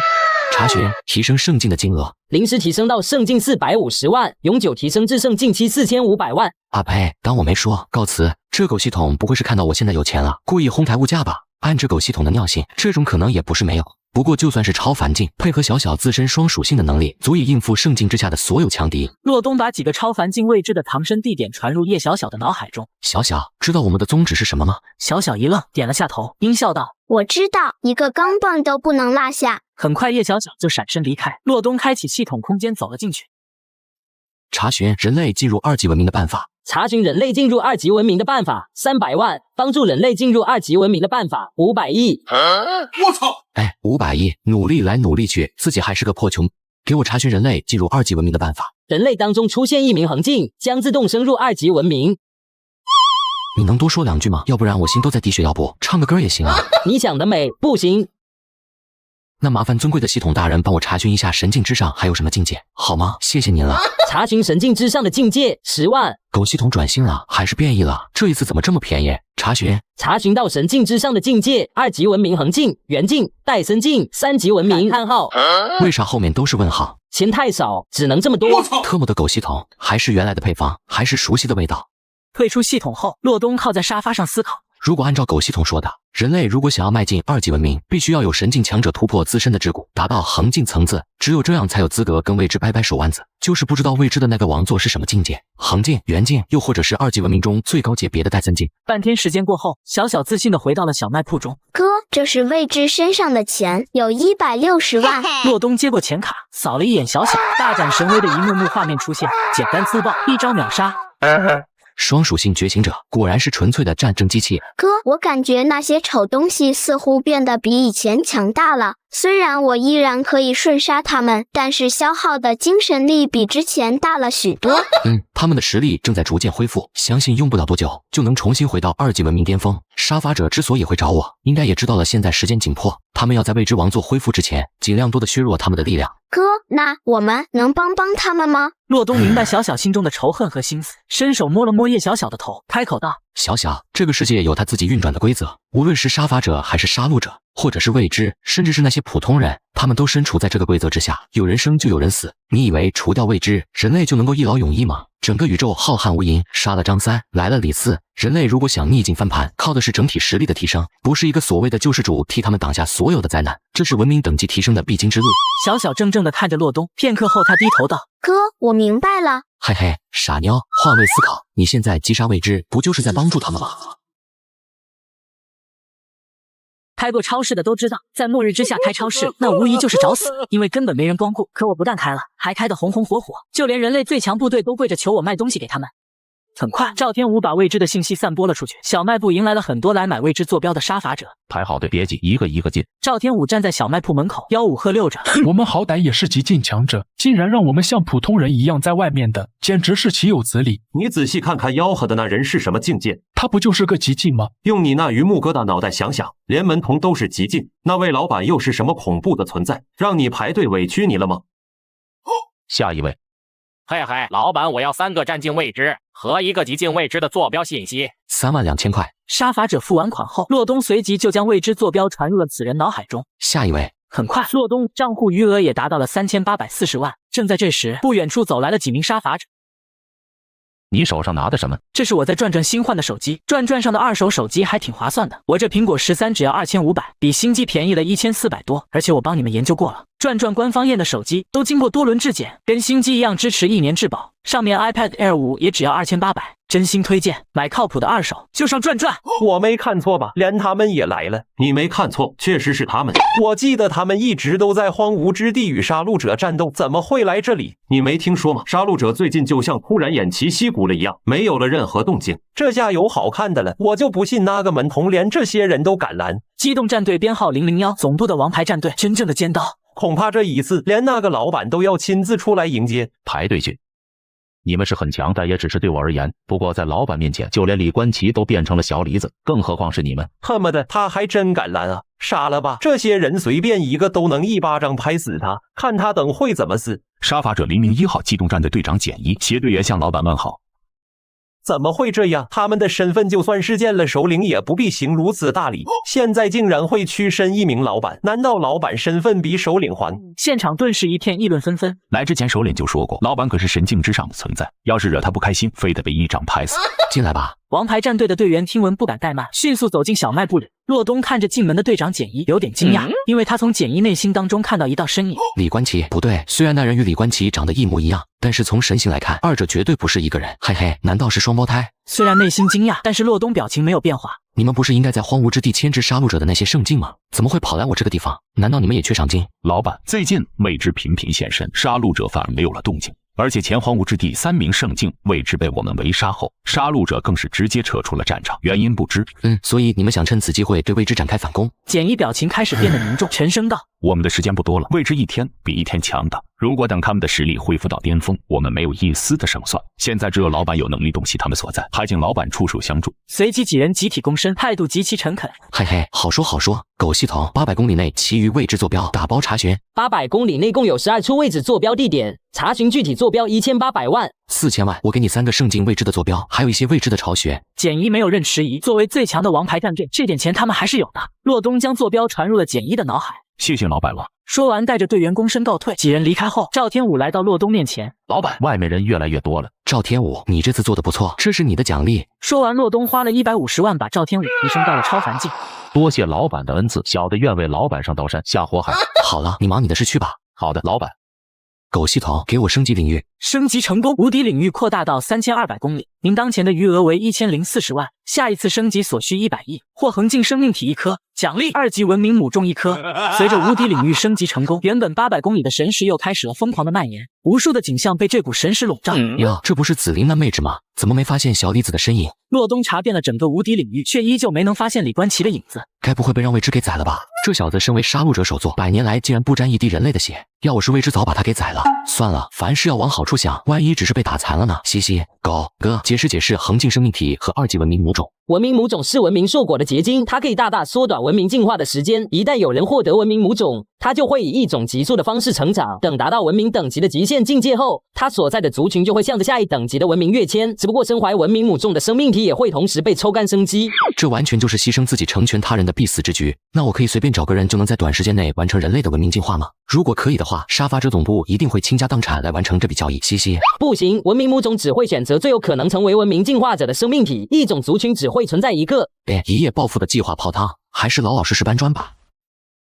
拜见王座。哼，虚情假意，别以为我不知道你的小动作。未知声音冰冷，毫不掩饰眼中的强烈杀意。你将杀戮者全部撤回，是想给那些人留下喘息的机会吗？这么多年，你一直有意无意的给杀伐者留下破绽。你以为我不知道？别以为你身怀文明母种，我就不敢杀你。说完，一缕能量发射。为了救全人类，我不惜成为外星异兽的鹰犬，只为给人类喘息的机会，可却不曾想被未知发现，反手间就要灭了我。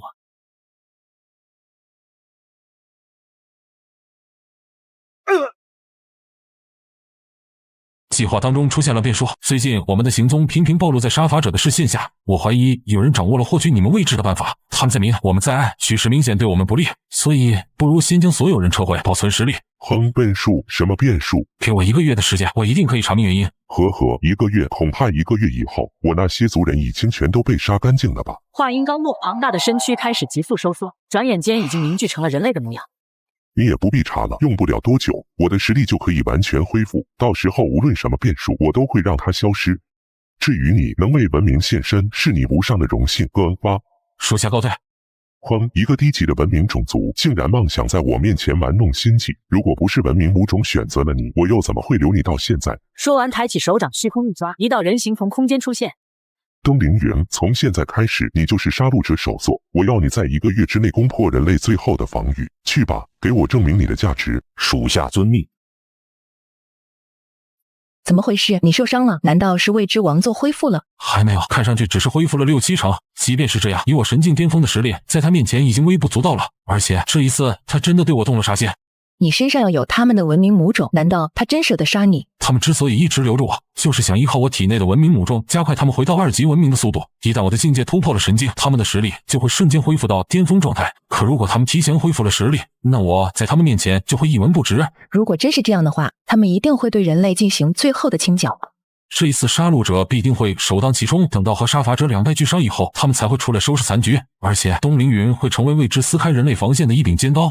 我之前就应该杀了他。你就算杀了他，未知也会培养出西凌云、南凌云。我一直想让战争拖长一点，这样就有时间去寻找未知的破绽。但是现在看来，一切的计谋在绝对的实力面前都是徒劳。说完，抬着头看向远方，紫菱顺着目光看去，心中瞬间明白，你是想要去找那个小老板呢？李观奇沉默不语，像是在做什么决定。片刻后，对，就找他。他奶奶的，明明实力那么强的，非要躲在一个犄角旮旯摆烂。他败，我们也败，特么的，把所有的钱都带上，以后我们不回来了。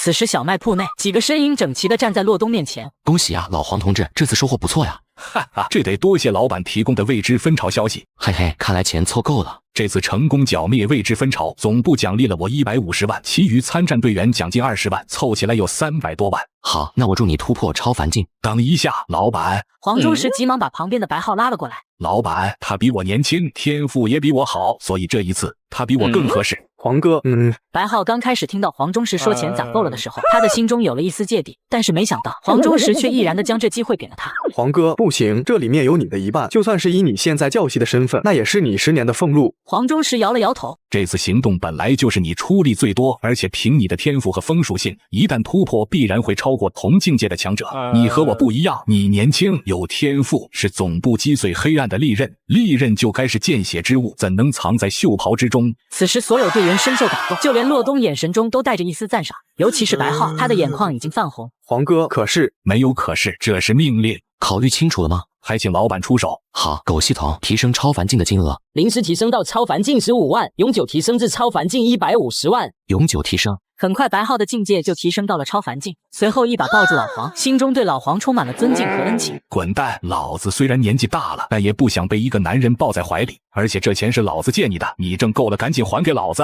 白浩充耳不闻，死不撒手。这一幕让周围的队员看着一阵膈应人。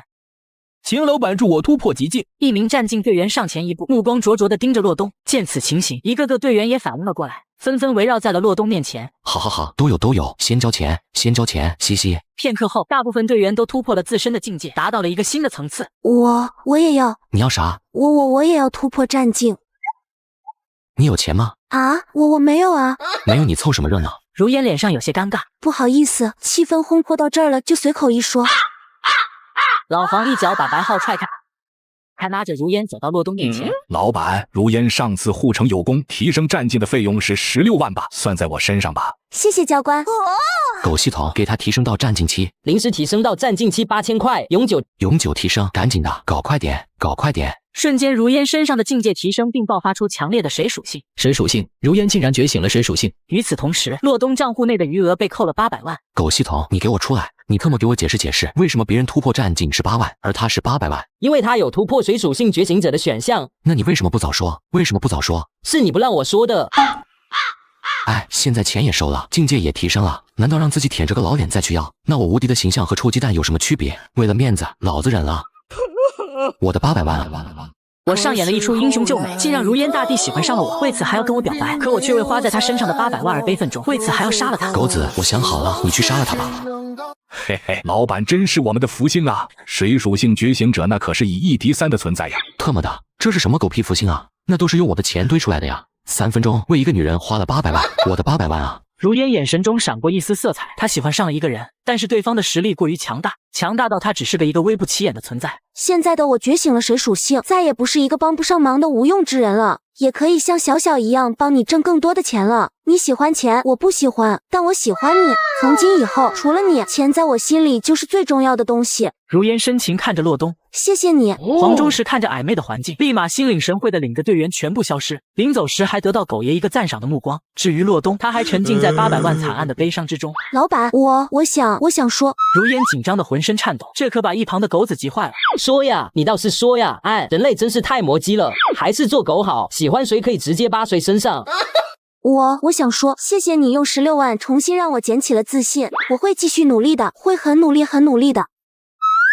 哎，你换新 iPhone 啦？那多贵啊！现在上转买二手才更划算。我这苹果14支花了3300，比新款便宜2000。最近又在他家买了台联想小新 Air14，也才1700多，办公看剧都很流畅。真挺便宜的，靠谱吗？放心吧，我研究过了，转官方验的数码产品都经过多轮检测，跟新机一样支持1年保修。总之，买二手上转就对。如烟深深的看了一眼洛东后，羞涩的离开了小卖铺。只不过他不提钱还好，一提到钱，洛东想到那800万，立马心梗了起来。狗子，我想好了，你去杀了他吧，我的血汗钱啊！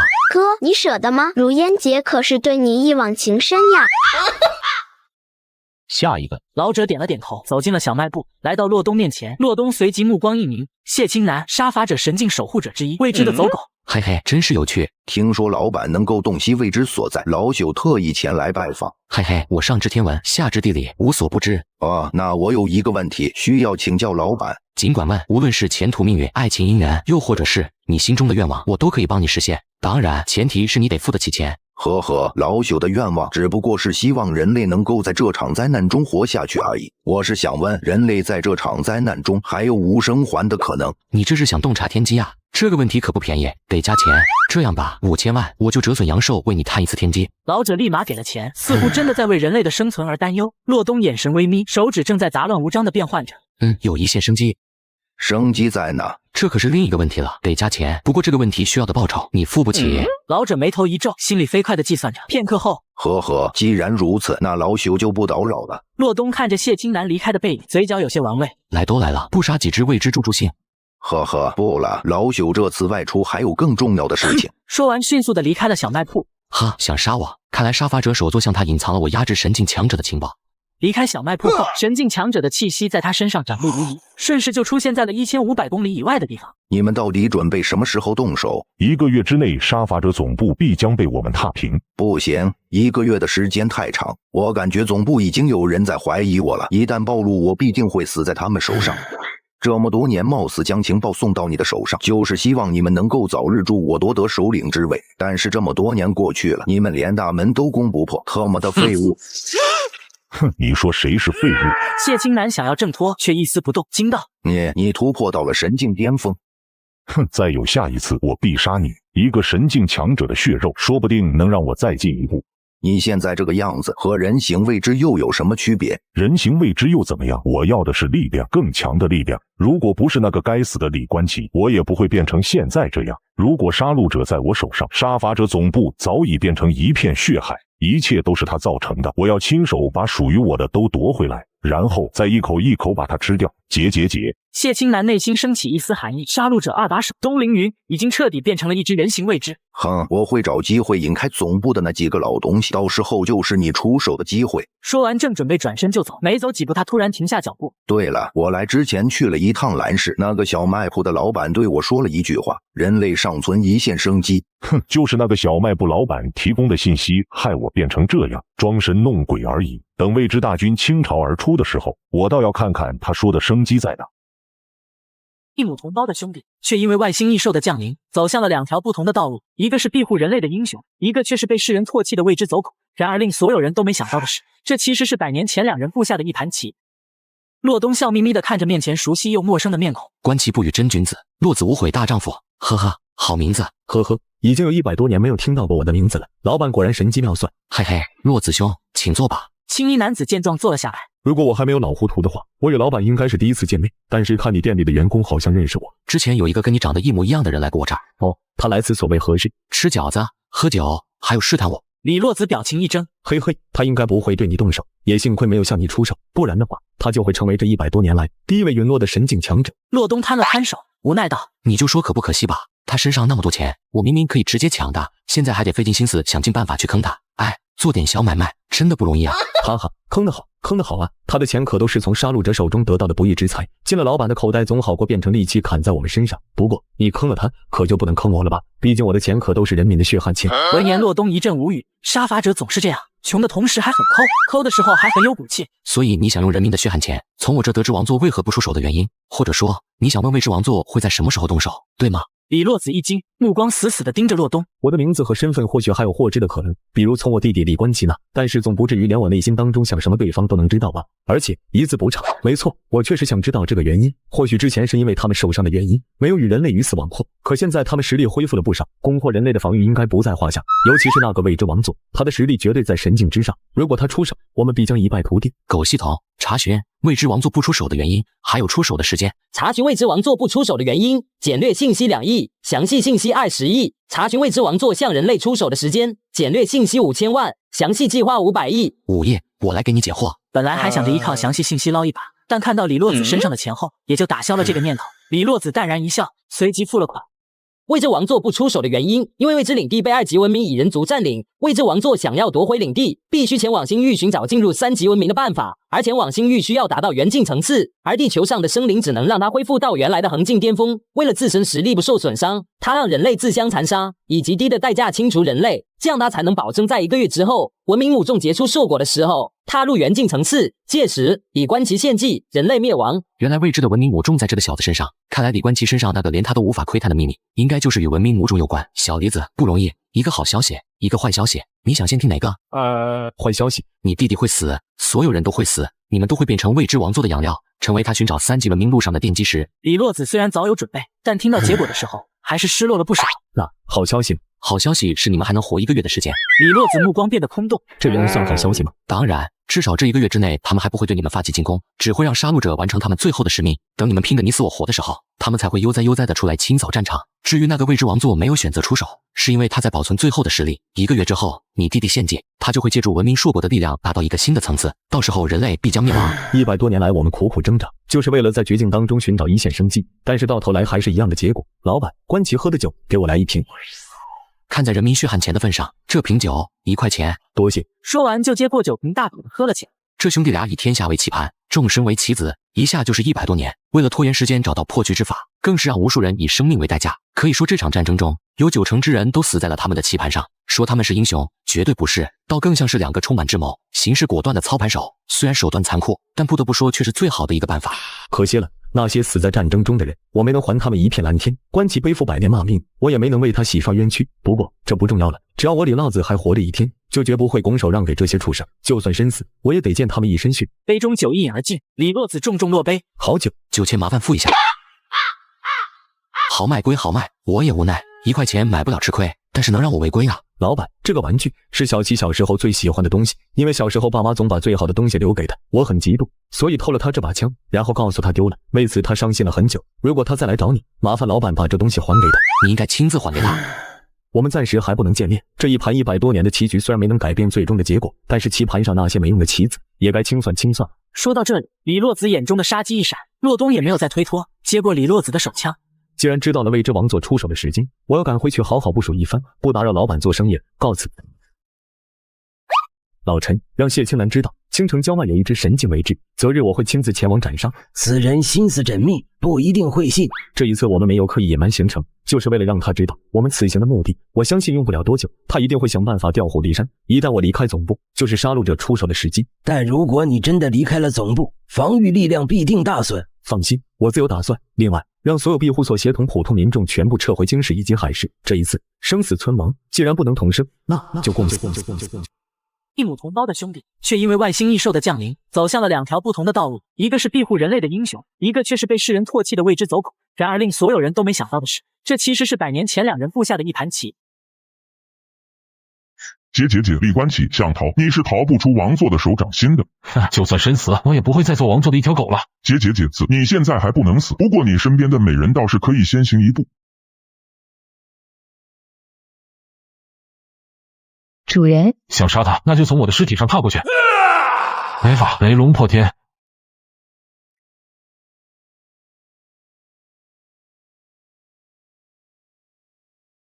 死林，死！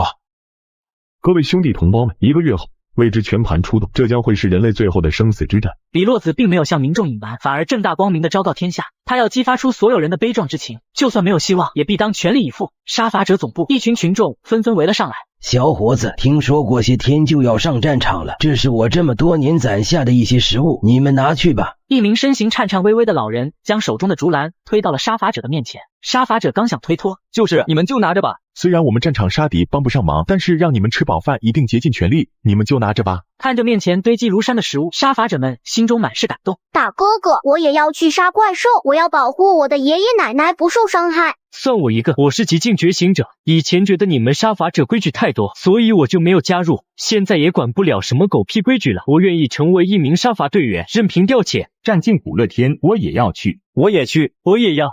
好，将这些兄弟的名字都记下来。哥，最近怎么觉得杀伐者热情高涨的？呵呵，那我们出去转转。哥，我们来这干嘛？嘿嘿，看看能不能捡点钱。李关奇盘膝而坐，胸前一道深可见骨的恐怖刀伤。每当用精神力修复伤口时，伤口处就会弥漫出一股灰色的气体，阻止伤口的愈合。主人，你不该救我的。紫菱手忙脚乱的将疗伤圣药涂在伤口处，眼中出现了从未有过的惊慌。没用的，未知留下的伤口不是我们人类的手段可以治愈的。为什么？我只是你的下属，我的命蝼蚁一场而已。你不是我的下属，你是我的伙伴，是我100多年来唯一能够吐露心声的人，而且已经有很多人因我而死。既然结局已定，我不希望再有一个人死在我面前。可你也不能拿自己的命开玩笑，就算是结局已定，你存在的价值比我重要的多。紫菱看着不断被灰色气息侵蚀的伤口，心中满是悲痛。按着速度发展下去，李冠奇必死无疑。你快拉倒吧，明明就是想老牛吃嫩草。紫菱神经绷紧，匕首刹那间出现在他手中，盯着突然出现的洛东。这么激动干啥？我要真想杀他，世上没有人能挡得住。洛东一脸无语的看着如临大敌的紫菱。我都把你说成嫩草了，你这样对我真的好吗？再说了，你不就喜欢他吗？老板此次过来是为了救我吗？你看你这话说的一点都不见外，我只是等那2个神境未知而已，等他们把你俩杀了，我正好捡点钱回去。紫菱内心震动，随即跪在了洛东面前。紫菱以前多有得罪，希望老板宽宏大量，不计前嫌。说完不断的向着地上磕头，求你了，求求你了，救救手座。这一刻，她就像一名无助的少女。李冠奇深深的看了一眼在跪在地上的紫菱。紫菱，起来吧，你即便说的再感动都没有用。随即他的目光移到洛东的身上，直接说吧，要多少钱？洛东咧嘴一笑，狗系统查询治愈李冠奇的办法，治疗李冠奇1亿。洛东抬手一勾，紫菱的身体被一股无形的力量扶起。2亿，我可以治好你身上的伤。李冠奇没有半点犹豫，直接将钱卡给了洛东。洛东喜笑颜开，一声响指，李冠奇身上的伤口迅速恢复着。随即洛东在旁边蹲了下来。老板，还有事吗？有啊，我不是说了吗？我在等那2个神境未知。虽然你现在治好了伤，但是面对2个实力大涨的神境未知，我依然有捡钱的可能。主人，我们快走。别费劲了，他们已经来了。姐，我看你能逃到那里去。一场布局100年棋盘被揭开，李冠奇握身份被发现，沦为丧家之犬，惨遭未知异兽追杀。然而因为洛东的到来，再一次改变了他的命运。公司福利也是你对头顶1万冤魂的交代。姐，我看你能逃到那里去。突然，李冠奇面向洛东，眼神中一丝狡猾闪过。谢谢老板，我记得你好像有一个规定，只要我是你的客人，别人就不能对我动手了，对吧？洛东表情一僵，笑容凝固。李冠奇一抹微笑。老板，给我来5斤瓜子，有香味的。我操！特么的，你卡老子的 bug， 你个臭不要脸的！李冠奇，跟我们回去喝，不然我们要你生不如死。来啊，打我啊！我这次出来就没打算回去。李冠奇的动作让2名神境为之一惊。你的伤势竟然恢复了，不可能，血肉之躯怎么可以抵挡文明兵器的力量？我要说，每个人的体质都不一样，你信吗？2名神境为之冷，很恐怖的力量骤然间爆发，向着李冠奇的方向走去。恢复了又如何？能伤你1次就能伤你第2次，这一次不会让你侥幸逃脱了。可，那个能等他吃完那5斤瓜子，你们再去搞死他，可以吗？给我一个面子。洛东脸上载着诚恳的微笑，2名卫之一扫而过，没有停下脚下的步伐，很明确的告诉了洛东，没面子。特么的，看来修复 bug 已经到了刻不容缓的地步，否则人人都把我当做避风港，这买卖还怎么干？想到这里，瞬息出现在了卫之面前。等这个不要脸的货吃完瓜子，是杀是抓随你们高兴，但在此之前，他身上的每一根毛都代表着我的招牌。作为一名生意人，我的招牌可是很重要的。既然你想找死，那就先用你的血肉来祭奠你的无知吧。李冠奇凝望着洛东，眼神中带着一丝期待，他要看看让神境巅峰强者忌惮的存在会有多强。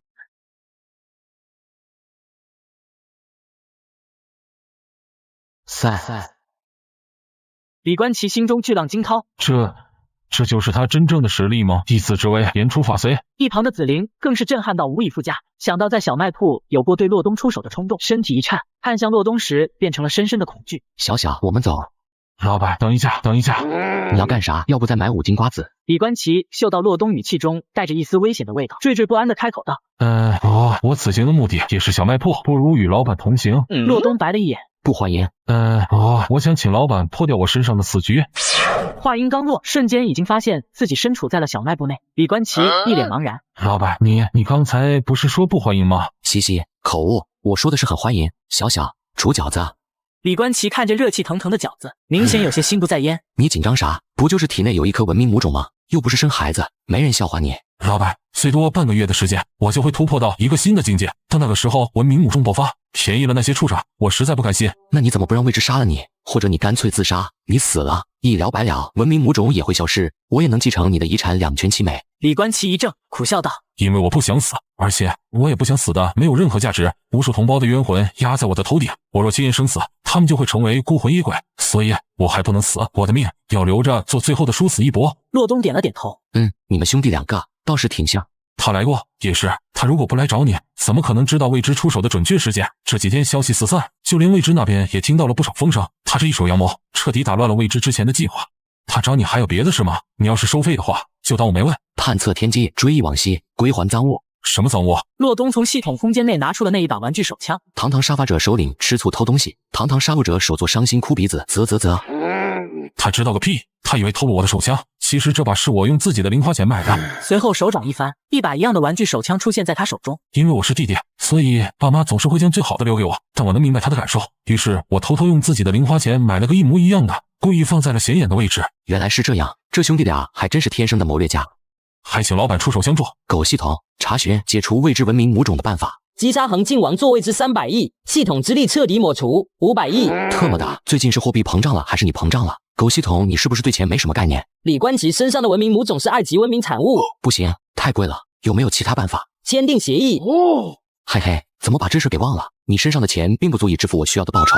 洛东的话让李冠奇希望的目光又暗淡了下去。不过，我可以让你分期付款。随即，李冠奇面前出现了一沓厚厚的契约。李冠奇拿起面前写着小卖铺劳动合同，表情疑惑。这是什么？这是你的保命符。你让我给你打工？不是给我打工，是给你续命。李冠奇眉头紧皱，契约里面的内容将一个资本家对劳动者的残忍剥削体现了个淋漓尽致。我好歹也是个神境强者，堂堂杀戮者首座，但是现在命都要没了，要股借有个屁用！李冠奇一咬牙，在合同上签上了名字。随即，洛东伸手向着李冠奇虚空一抓，一颗不规则石头从李冠奇的胸前缓缓飘出，落在了洛东的空间中。多谢老板，从今天起，你就是小卖铺第2号员工，我就再送你一份机缘。洛东从空间中拿出了另一枚蓝色的石头，送进了李冠奇的身上。老板，这是公司福利，也是你对头顶1万冤魂的交代。